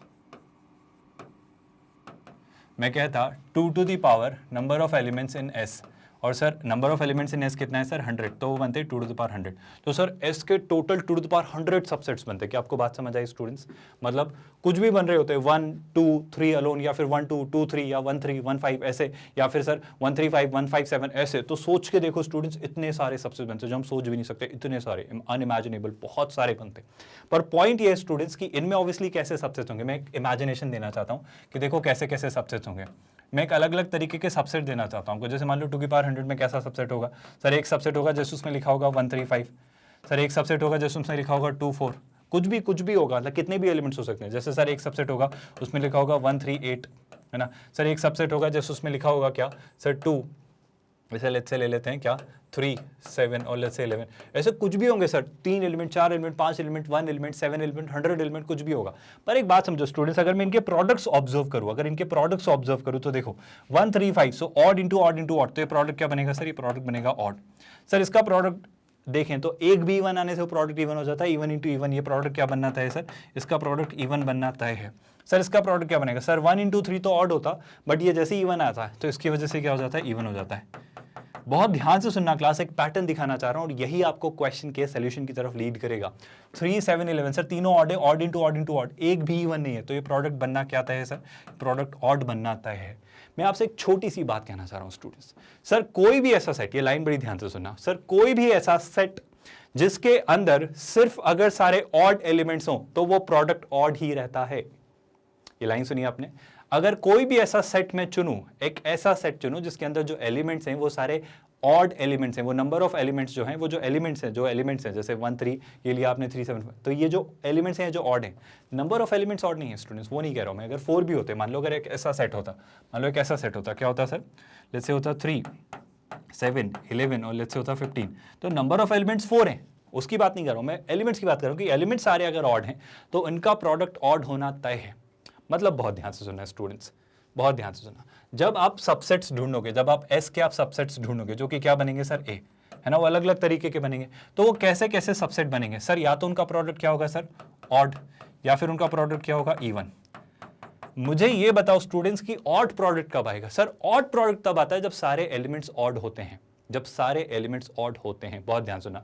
मतलब सर ऑड प्रोडक्ट पता है कहां से बनेगा सर, जब अगर आपके पास एलिमेंट होते 1 3 5 7 9 11, मतलब अगर सिर्फ ऑड ही एलिमेंट्स होते। बताओ एस में कौन कौन से ऑड एलिमेंट्स है सर, एस के पास अगर मैं ऑड एलिमेंट्स ढूंढूं ना, तो एस के पास ऑड एलिमेंट्स है 1 3 5 7 ऐसे करके, अगर एस के पास टोटल एलिमेंट्स है 100 तो ऑड एलिमेंट्स है 50। क्या आपको बात समझ आई? तो इन ऑड एलिमेंट से बनने वाले कितने सबसेट्स बनेंगे सर, इन 50 ऑड एलिमेंट से जो टोटल नंबर ऑफ सबसेट बनेंगे वो बनेंगे 2 की पावर 50। क्या आपको ये लाइन समझ आई? मैं एक खास बात आपको बताने वाला हूं स्टूडेंट्स कि जो एस के टोटल सबसेट्स बनेंगे, मैं इन ए की बात नहीं कर रहा हूं, मैं जो एस के टोटल नंबर ऑफ सबसेट्स बनेंगे उसमें से, मतलब टोटल कितने सर, 2 की पावर 100, उसमें से जो एस के टोटल नंबर ऑफ सबसेट्स से सर 2 टू द पावर 100, उसमें से जो ऐसे सबसेट्स होंगे जिनके एलिमेंट्स का प्रोडक्ट, एलिमेंट्स का जो प्रोडक्ट होगा स्टूडेंट्स वो क्या होगा, उन सबसेट्स के एलिमेंट्स का प्रोडक्ट अगर ऑड हुआ, उन सबसेट्स के एलिमेंट्स का प्रोडक्ट ऑड हुआ तो वो कितने होंगे सर, वो होंगे 2 की पावर 50। तो सर सीधी बात है ना, प्रोडक्ट या तो इवन होता है या ऑड। टोटल सबसेट्स हैं इसके 2 की पावर 100, उसमें से ऐसे सबसेट जिनका प्रोडक्ट, जिनके एलिमेंट्स का प्रोडक्ट ऑड है वो है 2 की पावर 50। क्यों सर? क्योंकि 50 एलिमेंट्स ऐसे हैं जो ऑड है, तो इनमें से अगर कुछ भी आप चुनोगे, तो उनका प्रोडक्ट ऑड आना तय है। जैसे 135, this is one of those sets. ये मैंने कहां से चुना? ये मैंने ऑड एलिमेंट्स में से चुना ना। देखो ऑड एलिमेंट्स कितने, 1 3 5 7 8 9 से लेके 99 तक। तो अगर उन एलिमेंट्स का सबसेट बनाएंगे 1 3 5 7 9 11, इन एलिमेंट्स का अगर सबसेट बनाए तो उनका प्रोडक्ट ऑड आना तय है। और ऐसे एलिमेंट्स कितने, 50। तो 50 एलिमेंट्स से टोटल पॉसिबल सबसेट्स कितने बनेंगे सर? उन 50 एलिमेंट्स से जो टोटल पॉसिबल सबसेट्स बनेंगे वो सर कितने होंगे? उन 50 एलिमेंट्स से जो टोटल पॉसिबल सबसेट्स बनेंगे वो होंगे सर 2 की पावर 50। क्या बात समझ आई आपको स्टूडेंट्स? बड़ी सिंपल सी बात मैं आपसे कहना चाह रहा हूँ, बड़ी साधारण सी बात मैं आपसे कहना चाह रहा हूँ। तो सर बड़ी आसान सी बात यह है कि सर टोटल अगर सबसेट्स थे 2 की पावर 100, उसमें से अगर ऑड एलिमेंट से आपने जो सबसेट्स बनाए वो थे 2 की पावर 50, तो सर बचे हुए जो सबसेट्स होंगे उन सबसेट्स के एलिमेंट्स का प्रोडक्ट इवन ही तो होगा। तो वो कितने होंगे सर? वो होंगे टोटल माइनस ऑड। क्या याद आया? all minus none gives you at least 1। तो यहाँ पे all minus odd will give you all the even। ये लाइन समझ आई स्टूडेंट्स? तो मैं आपसे क्या कहना चाह रहा हूँ, ऐसे सारे sets, the total number of subsets, है ना, जिसके whose एलिमेंट्स प्रोडक्ट या प्रोडक्ट ऑफ एलिमेंट्स, है ना, उन एलिमेंट्स का प्रोडक्ट जो होगा स्टूडेंट्स वो क्या होगा? वो प्रोडक्ट अगर इवन चाह रहे हो आप तो वो इवन कब मिलेगा स्टूडेंट्स? वो मिलेगा total number of subsets of S जो कि होंगे 2 की पावर 100, और इसमें से अगर आप ऑड वाले ये 2 की पावर 50 वाले सबट्रैक्ट कर दोगे तो ये जो होगा आपका, ये है टोटल सबसेट्स एस के जो बन सकते थे, और ये वो सबसेट्स हैं सर जिनका एलिमेंट्स का प्रोडक्ट ऑड होगा। तो टोटल में से वो वाले सेट सबट्रैक्ट कर दोगे तो सर जो सेट्स बच गए, अब इन सब में प्रोडक्ट आपका इवन होना तय है। कभी भी मत कहना सर कि टोटल अगर 2 की पावर 100 बन रहे तो आधों का प्रोडक्ट इवन होगा, आधों का प्रोडक्ट ऑड होगा। नहीं, ज्यादा होंगे इवन वाले, क्योंकि इवन हर थर्ड फोर्थ, मतलब हर जो एक नंबर होता है वो इवन बहुत जल्दी बना देता है, क्योंकि एक भी इवन आने से सब इवन हो जाते हैं। तो इवन ज्यादा ही होंगे ऑब्वियसली, क्योंकि जैसे ही 2 भी आया होगा वो इवन बन गया होगा। तो 2 की पावर 100 जो सबसेट्स हैं टोटल, इनमें इवन प्रोडक्ट वाले एलिमेंट्स ज्यादा होंगे, इवन प्रोडक्ट्स वाले सबसेट्स ज्यादा होंगे। तो मैं फाइनली आपको एक इंक्लूड करना चाह रहा हूँ कि ये वो सेट्स हैं स्टूडेंट्स जिनका प्रोडक्ट क्या है स्टूडेंट्स? इवन। क्या आपको ये लाइन समझ आ रही है स्टूडेंट्स? बड़ी सिंपल सी बात है ना। और इसी आधार पर अगर मैं कंक्लूड करूँ इस कहानी को, तो इस कहानी को कंक्लूड करते करते हम आएंगे किस ऑप्शन की तरफ स्टूडेंट्स? 2 की पावर 100 माइनस 2 की पावर 50। और इसको अगर मैं देखना चाहूँ, बड़ी सिंपल सी बात आपको दिखाना चाह रहा हूँ, 2 की पावर 100 माइनस 2 की पावर 50। ध्यान से सुनिएगा स्टूडेंट्स, क्या लिखा हुआ था हमारा आंसर? 2 की पावर 100 माइनस 2 की पावर 50। कैन आई टेक 2 की पावर 50 कॉमन? अगर 2 की पावर 50 कॉमन लिया स्टूडेंट्स तो ये कितना बच जाएगा? 2 की पावर 50, तो अंदर क्या लिख सकते हैं स्टूडेंट? 2 की पावर 50 माइनस 1। आई होप आपको ये बात समझ आई। और अगर ऐसा कुछ मैं देख पा रहा हूँ तो ऐसा मैं क्लियरली ऑप्शन सी में देख पा रहा हूँ। क्या आपको क्लिक हुआ स्टूडेंट्स? कहानी बड़ी सिंपल सी थी, कहानी बड़ी सॉर्टेड सी सुलझी हुई थी। क्या कहानी थी स्टूडेंट्स? कि टोटल जितने भी सबसेट्स बन सकते थे उसमें से वो सारे सबसेट्स हटा दिए जिनके एलिमेंट्स का प्रोडक्ट ऑड है। तो जो बचेंगे वो क्या बचेंगे? वो सर वो सारे सबसेट्स बचेंगे जिनके एलिमेंट्स का प्रोडक्ट इवन होगा। और सर ऑड प्रोडक्ट वाले कितने सबसेट्स होंगे? सर वो सबसेट्स होंगे जिनमें सारे एलिमेंट्स ऑड होंगे। तो अगर टोटल एलिमेंट्स है 1 से 100 तक, तो इसमें ऑड एलिमेंट्स कितने होंगे? First, third, fifth, seventh, 9th, 11th, 99 तक। तो वो कितने हैं सर? वो 50 हैं। तो इन 50 एलिमेंट्स से जो टोटल नंबर ऑफ सबसेट्स बनेंगे वो कितने बनेंगे? 2 की पावर 50। तो टोटल जो थे 2 की पावर 100, उसमें से 2 की पावर 50 अगर आप सबट्रैक्ट करें तो वो आपका आंसर होगा। मैं ये समझाना चाह रहा हूँ कि अभी आपको समझाते वक्त मुझे इतना सब कुछ बताना पड़ रहा है, लेकिन जब आपकी अंडरस्टैंडिंग ग्रेजुअली डेवलप होगी ना, जब ये लॉजिक्स आपके दिमाग में तैरेंगे, जब आपके पास ये तरीके होंगे, तब आप आसानी से बोल पाओगे कि सर देखो इतना सा क्वेश्चन है, बस जैसे ही ये लाइन आपको क्लिक हुई आप बोलोगे सर टोटल होते 2 की पावर 100, ऑड वाले होंगे 2 की पावर 50, तो बचे कितने? 2 की पावर 100 माइनस 2 की पावर 50 से 2 की पावर 50 कॉमन ले लेते हैं तो ऑप्शन सी होगा। आप 10 सेकंड के अंदर ऐसे आंसर्स लाएंगे जेईई मेंस 2019 में पूछे गए क्वेश्चंस का। बट ये आप कब ला पाएंगे? जब अगेन आपको ये सारे लॉजिक्स क्लियर होंगे। तो अभी हम जब इनिशियल स्टेज पर हैं तो लॉजिक समझाने में वक्त ज़्यादा लग सकता है क्योंकि आपको सारे कंसेप्ट नहीं पता है, बट ग्रेजुअली ये लॉजिक्स आपके ब्रेन में डेवलप होते चले जाएंगे और फिर आपकी ये जो प्रॉब्लम सॉल्विंग एटीट्यूड है बिल्ड होगा और आप प्रॉब्लम्स को सॉल्व करने के अलग अलग तरीके सोच पाएंगे। तो ये तरीके फीड करना आपके ब्रेन में मेरा मोटिव है कि हाँ ऐसे ऐसे सोच सकते हैं मैथ्स में चीज़ों को। हम वही चीज़ पर काम कर रहे हैं, हम प्रॉब्लम सॉल्विंग स्किल डेवलप करना चाह रहे हैं, है ना। विद दैट स्टूडेंट्स अब हम बात करते हैं नेक्स्ट क्वेश्चन की। नेक्स्ट क्वेश्चन की तरफ बढ़ेंगे, तो जल्दी से नेक्स्ट क्वेश्चन पर आइए और इसे समझिए और एक बार ट्राई करिए, फिर हम इसे साथ में देखने वाले हैं। तो एक बार खुद से ट्राई करेंगे स्टूडेंट्स। ओके स्टूडेंट्स, आज जो हम बेसिकली सॉल्व कर रहे हैं क्वेश्चंस वो है सेट थ्योरी पर बेस्ड, जेईई मेंस में पूछे गए क्वेश्चंस। फिर हम ग्रेजुअली रिलेशंस और फंक्शंस पर भी जेईई मेंस में पूछे गए क्वेश्चन सॉल्व करेंगे एंड देन ग्रेजुअली हम जेईई एडवांस में पूछे गए सेट रिलेशन और फंक्शन से पूछे गए क्वेश्चन डिस्कस करेंगे। बट कंटिन्यू करते हैं क्लास। फिलहाल देखते हैं जेईई मेंस अगेन 2019 में सेट थ्योरी से पूछा हुआ एक क्वेश्चन। ऑल्दो इसमें और भी कंसेप्ट यूज हो रहे हैं, बट घबराना मत, हम एक एक चीज आराम से पढ़ेंगे। इस पूरे क्वेश्चन को हम बाद में क्रैक करेंगे। मैं तो पहले कहता हूँ क्या मैं सेट ए और सेट बी को वर्कआउट कर सकता हूँ? मैं पहले तो सेट ए को सोचने की कोशिश करता हूं। ध्यान से सुनिएगा स्टूडेंट्स, जब सेट ए को सोचने की कोशिश की तो हमारे पास क्या लिखा हुआ है सर? हमारे पास लिखा हुआ है 2 टू द पावर, यहां पे एक छोटा सा करेक्शन है स्टूडेंट्स, ये जो इक्वल का साइन होगा, ये इक्वल का साइन यहां आ जाएगा, so this will be equal to 1। इसे बस करेक्ट कर लीजिए स्टूडेंट्स। यहां पे ये कुछ ऐसा सा आपके पास होगा, this will be like this, equal to 1 will go like this, है ना। तो अगर मैं इसे फिगर आउट करने की कोशिश करूं तो क्या दिख रहा है स्टूडेंट्स? ये दिख रहा है 2 की power x plus 2 times x square minus 5x plus 6, है ना। मैं सेट ए के एलिमेंट्स ढूंढने की कोशिश कर रहा हूं। वो कह रहा है सेट ए के अंदर एलिमेंट्स है सर जो कि सारे इंटीजर्स हैं और इस तरीके से वो डिफाइंड है, जो x है वो इस तरीके से डिफाइंड है। ठीक है सर, इसे सोचने की कोशिश करते हैं, बहुत ध्यान से सुनिएगा। जो एलिमेंट्स है क्या लिखा है? 2 की पावर, सर 2 की पावर x प्लस 2, हम पहले सेट ए को डिफाइन करेंगे, फिर सेट बी को डिफाइन करेंगे, फिर देखेंगे कि वो क्या कहना चाह रहा है ना।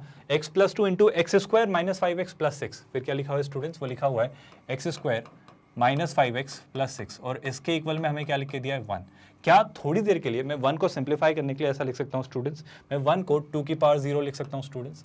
देखो इसका फायदा क्या हो सर? फायदा बड़ा आसान सा हो रहा है कि सर बेस सेम है, ये भी 2 है और ये भी सेम है। अगर बेस सेम है तो पावर्स कंपेयर की जा सकती हैं। अगर पावर्स कंपेयर करनी हुई तो सर इस तरफ क्या दिख रहा है? इस तरफ दिख रहा है एक्स प्लस 2 और इस तरफ क्या दिख रहा है? X square minus 5x plus 6 is equal to 0। I hope आपको ये बात समझ आई। सर ये तो बड़ा आसान सा बनता जा रहा है क्योंकि अब इसको और फैक्टराइज कर दें तो शायद x की वैल्यूज क्लिक हो जाए।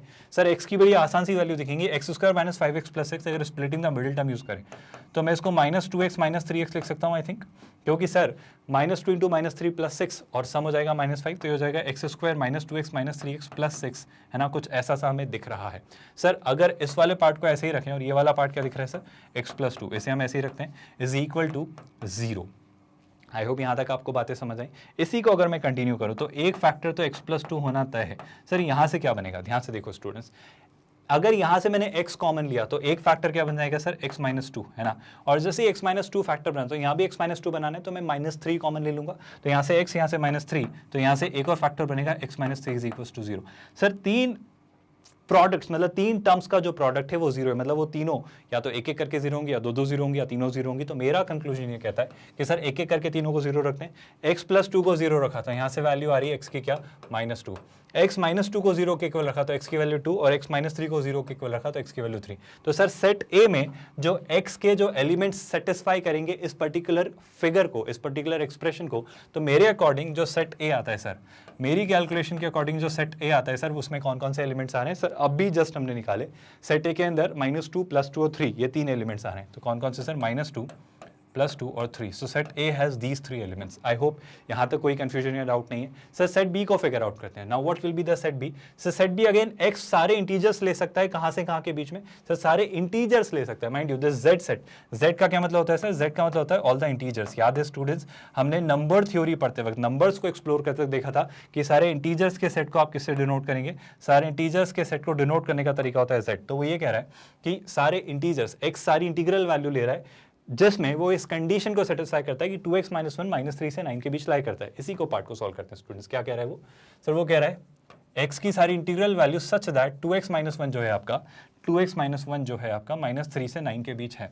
ठीक है सर, इसे भी सॉल्व करने की कोशिश करते हैं। मैं इससे x की तरफ वर्कआउट करने की कोशिश करता हूँ, मैं तीनों तरफ +1 कर देता हूँ। तो -3 + 1 कितना होगा स्टूडेंट्स, -2 है ना।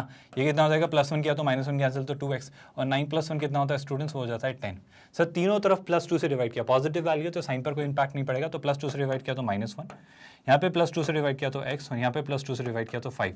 सर x सिर्फ इंटीग्रल वैल्यूज ही ले रहा था। अगर x इंटीग्रल वैल्यू ही ले रहा था तो यहाँ पे जो x की वैल्यूज होंगी वो क्या होंगी, -1 और 5 के बीच में, इनको इंक्लूड नहीं कर सकते क्योंकि इक्वल साइन नहीं है। तो -1 और 5 के बीच की सारी इंटीग्रल वैल्यूज, तो -1 से शुरू किया तो 0 1 2 3 एंड 4। तो ये जो सारी वैल्यूज है स्टूडेंट्स, ये सारी वैल्यूज x की वैल्यूज हैं इस दूसरे वाले सेट B के लिए। क्योंकि 0 से छोटा कौन होता है, -1, वो इंक्लूड नहीं कर सकते। 4 से बड़ा कौन होता है, 5, वो इंक्लूड नहीं कर सकते। तो -1 से 5 के बीच के सारे इंटीजर वैल्यूज होंगे 0 1 2 3 4। तो अगर मैं सेट B आपसे पूछूं, जो सेट B है हमारे पास जो आ रहा है स्टूडेंट्स, वो क्या आ रहा है सर, वो आ रहा है 0 1 2 3 एंड 4। आई होप यहाँ तक आपको सारी बातें समझ आई। अब वो क्या पूछ रहे हैं, Z be the set of integers. उसने खुद ने भी कहा जो Z था सर, वो सेट था सारे इंटीजर्स का। अब वो पूछ रहा है कि A क्रॉस B के सबसेट्स कितने बनेंगे। सर A क्रॉस B के सबसेट्स की हम बाद में बात करेंगे। क्या आप मुझे ये बता सकते हो sir, number of elements in A कितने हैं और number of elements in B कितने हैं सर? अगर आप मुझे ये बता दोगे तो शायद मैं A क्रॉस B के पास पहुंच जाऊं। Sir number of elements in A are 3, 1 2 3। Number of elements in A are 3। और sir number of elements in B कितने? आई होप आप 4 नहीं सोच रहे हो, वो 5 हैं। 0 1 2 3 4। तो टोटल एलिमेंट्स कितने हैं स्टूडेंट्स, 5। तो number of elements in set B are कितने? I hope you are realising 5। Sir A cross B क्या होगा सर? A क्रॉस B कुछ ऐसा दिखेगा। आपको याद है मैपिंग हमने सीखी थी सेट्स की, कार्टेशियन प्रोडक्ट ऑफ सेट्स। याद करो स्टूडेंट्स, ये सारी बातें पढ़ाई गई हैं। तो कार्टेशियन प्रोडक्ट क्या होता है सर? सर इस -2 की मैपिंग होगी इन सब से, है ना, फिर +2 की होगी इन सब से, फिर +3 की होगी मैपिंग इन सब से, कुछ ऐसी मैपिंग होती है। सो हर एक एलिमेंट की इन 4 से 5 से मैपिंग होगी। तो ओवरऑल जब A क्रॉस B बनेगा स्टूडेंट्स, उसमें नंबर ऑफ एलिमेंट्स कितने होंगे? तो हमने पढ़ा था number of elements in Cartesian product of A and B is given by number of elements in A into number of elements in B। I hope ये बात आपको याद आ रही होगी। तो A क्रॉस B में मुझे सारे एलिमेंट्स लिखने की जरूरत नहीं, मैं तो डायरेक्टली नंबर्ड में इंटरेस्टेड हूं क्योंकि मुझसे A क्रॉस B का सबसेट पूछा जा रहा है। तो A क्रॉस B के अंदर नंबर ऑफ एलिमेंट्स कितने आएंगे स्टूडेंट्स? वो होगा 3 × 5, दैट्स कितना, 15। तो बड़ी सिंपल सी बात मैं आपसे कहना चाह रहा हूं स्टूडेंट्स की जो A क्रॉस B बन रहा है स्टूडेंट्स, जो A क्रॉस B बन रहा है उसके अंदर टोटल एलिमेंट्स कितने हैं सर? उसके अंदर जो टोटल एलिमेंट्स हैं वो हैं टोटल 15 एलिमेंट्स। तो सर मुझसे अगर कोई पूछे एक सेट जिसके पास 15 एलिमेंट्स हैं तो उसके टोटल नंबर ऑफ सबसेट्स कितने होंगे? आई होप आपको ये लाइन क्लियर हो रही है। अगर एक सेट है A क्रॉस B जिसके पास 15 एलिमेंट्स हैं तो total number of subsets of what? Subsets of A cross B will be 2 raised to the power number of elements in A cross B। I hope आपको ये बात याद है। तो वो कितना हो जाएगा students? 2 to the power number of elements कितने थे A क्रॉस B में? दैट्स 15। तो 2 to the power 15 आप मार्क करेंगे इज द करेक्ट आंसर, जो कि क्लियरली मुझे दिया हुआ है ऑप्शन A में। आई होप ये पार्ट पूरा अच्छे से समझ आए, यहाँ तक कोई डाउट कोई कंफ्यूजन नहीं है और ये क्लियरली आपको दिखा कि हमने कैसे ऑप्शन ए मार्क किया। हमने क्या किया, पहले तो सेट ए को डिफाइन किया स्टूडेंट्स, फिर सेट बी को डिफाइन किया। सेट ए में बस ये याद रखना था कि एलिमेंट्स इंटीजर होने चाहिए थे। मतलब मान लो अगर सेट ए को सॉल्व करते वक्त मतलब यहाँ पे जो वैल्यूज आई थी स्टूडेंट सेट ए के लिए सॉल्व करते वक्त वो -2 और लेट्स से 3/2 आ गई होती तो मैं 3/2 को डिस्कार्ड करता। मैं 3/2 को क्यों डिस्कार्ड करता? क्योंकि 3/2 एक इंटीजर वैल्यू नहीं होती। आई होप आपको ये बात समझ आ रही है। तो हमें सिर्फ इंटीजर वैल्यूज ही लेनी थी क्योंकि उसने फंक्शन, इस सेट की डेफिनेशन में बोला था ना कि x सिर्फ एक इंटीग्रल वैल्यू ही लेता है, x z सेट को बिलोंग करता है जो कि इंटीजर्स हैं, तो नेगेटिव पॉजिटिव जीरो कोई भी हो बस एक इंटीजर चाहिए था। उसके बेसिस पे हमने फाइनल कंक्लूजन दिया कि x की जो वैल्यूज आती हैं सेट a के लिए वो थी -2 +2 और 3, और b के लिए 0 1 2 3 4, तो a क्रॉस b बनेगा, तो इन सब की आपस में सबसे एक दूसरे से मैपिंग हो जाती है, कार्टेशियन प्रोडक्ट, इसके हर एक एलिमेंट के इसके हर एक एलिमेंट से मैपिंग, और उस बेसिस पे 3 × 5 टोटल 15 एलिमेंट्स बनते हैं Cartesian product of a and b यानी a क्रॉस b में। और अगर a क्रॉस b में 15 एलिमेंट्स हैं तो a क्रॉस b के अगर टोटल नंबर ऑफ सबसेट्स आपसे कोई पूछे तो वो होगा 2 की पावर 15 यानी ऑप्शन ए। आई होप यहाँ तक आपको सारी चीज़ें समझ आई और कोई कन्फ्यूजन, कोई डाउट, कोई क्वेरी नहीं है। विद दैट स्टूडेंट्स आगे बढ़ेंगे नेक्स्ट कंसेप्ट की तरफ। आई वुड से अभी तक हमने सेट के बारे में पढ़ा, अब हम अगले लेक्चर में स्टूडेंट्स रिलेशंस और फंक्शंस के ऊपर कुछ और प्रीवियस ईयर्स में जेईई मेंस से पूछे गए क्वेश्चंस करेंगे, और भी हम जेईई मेंस के काफ़ी सारे लेक्चर्स, काफ़ी सारे क्वेश्चंस करेंगे, और फिर हम शिफ्ट होंगे जेईई एडवांस की तरफ। बट फिलहाल मुझे लगता है इस लेक्चर में आज के लिए इतना काफ़ी है। But before I conclude this, I hope आप जानते हैं दैट www.magnetbrains.com ये एक इंडिया का top most only online education free of cost platform है, जो आपको ऑलमोस्ट हर सेक्टर, हर सेगमेंट में free of cost quality education provide करता है। यानी जब आप इस वेबसाइट पर जाएंगे तो आपको ऑलमोस्ट किंडरगार्टन से K-12 से लेकर ऑलमोस्ट हर एक गवर्नमेंट एग्जाम, जैसे कि CUET, मतलब कोई भी competitive exam, I would say IIT JEE NEET olympiad NTSC, हर एक सेक्टर में आपको free quality online education top teachers India के द्वारा प्रोवाइड की जाएगी। बस आपको वेबसाइट पर जाना है, सारे टॉप कोर्सेज एक्सप्लोर करने हैं।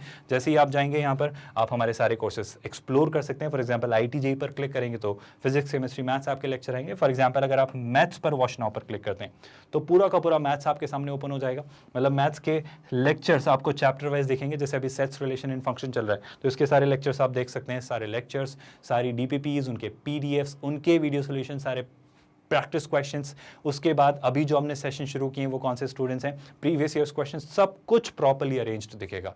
और यहाँ पे सारी चीज़ें एक प्रॉपर सिस्टमैटिकली ऑर्गेनाइज्ड मैनर में आप एक्सेस कर सकते हैं। I hope you are getting my point. जैसे ही आप यहाँ पर किसी भी लेक्चर पर वॉच नाउ पर क्लिक करेंगे, यहीं पर फ्री ऑफ कॉस्ट, बिना कोई सब्सक्रिप्शन, बिना कोई hidden cost, at absolutely zero cost, है ना, कोई पेड वर्जन, कोई मॉड्यूल नहीं है, कोई ट्रायल वर्जन ऐसा कुछ नहीं है, आप सब कुछ फ्री में एक्सेस कर सकते हैं। और यहीं पर बफर फ्री मोड में फुल स्क्रीन पर जाकर आप ये पूरा वीडियो देख सकते हैं।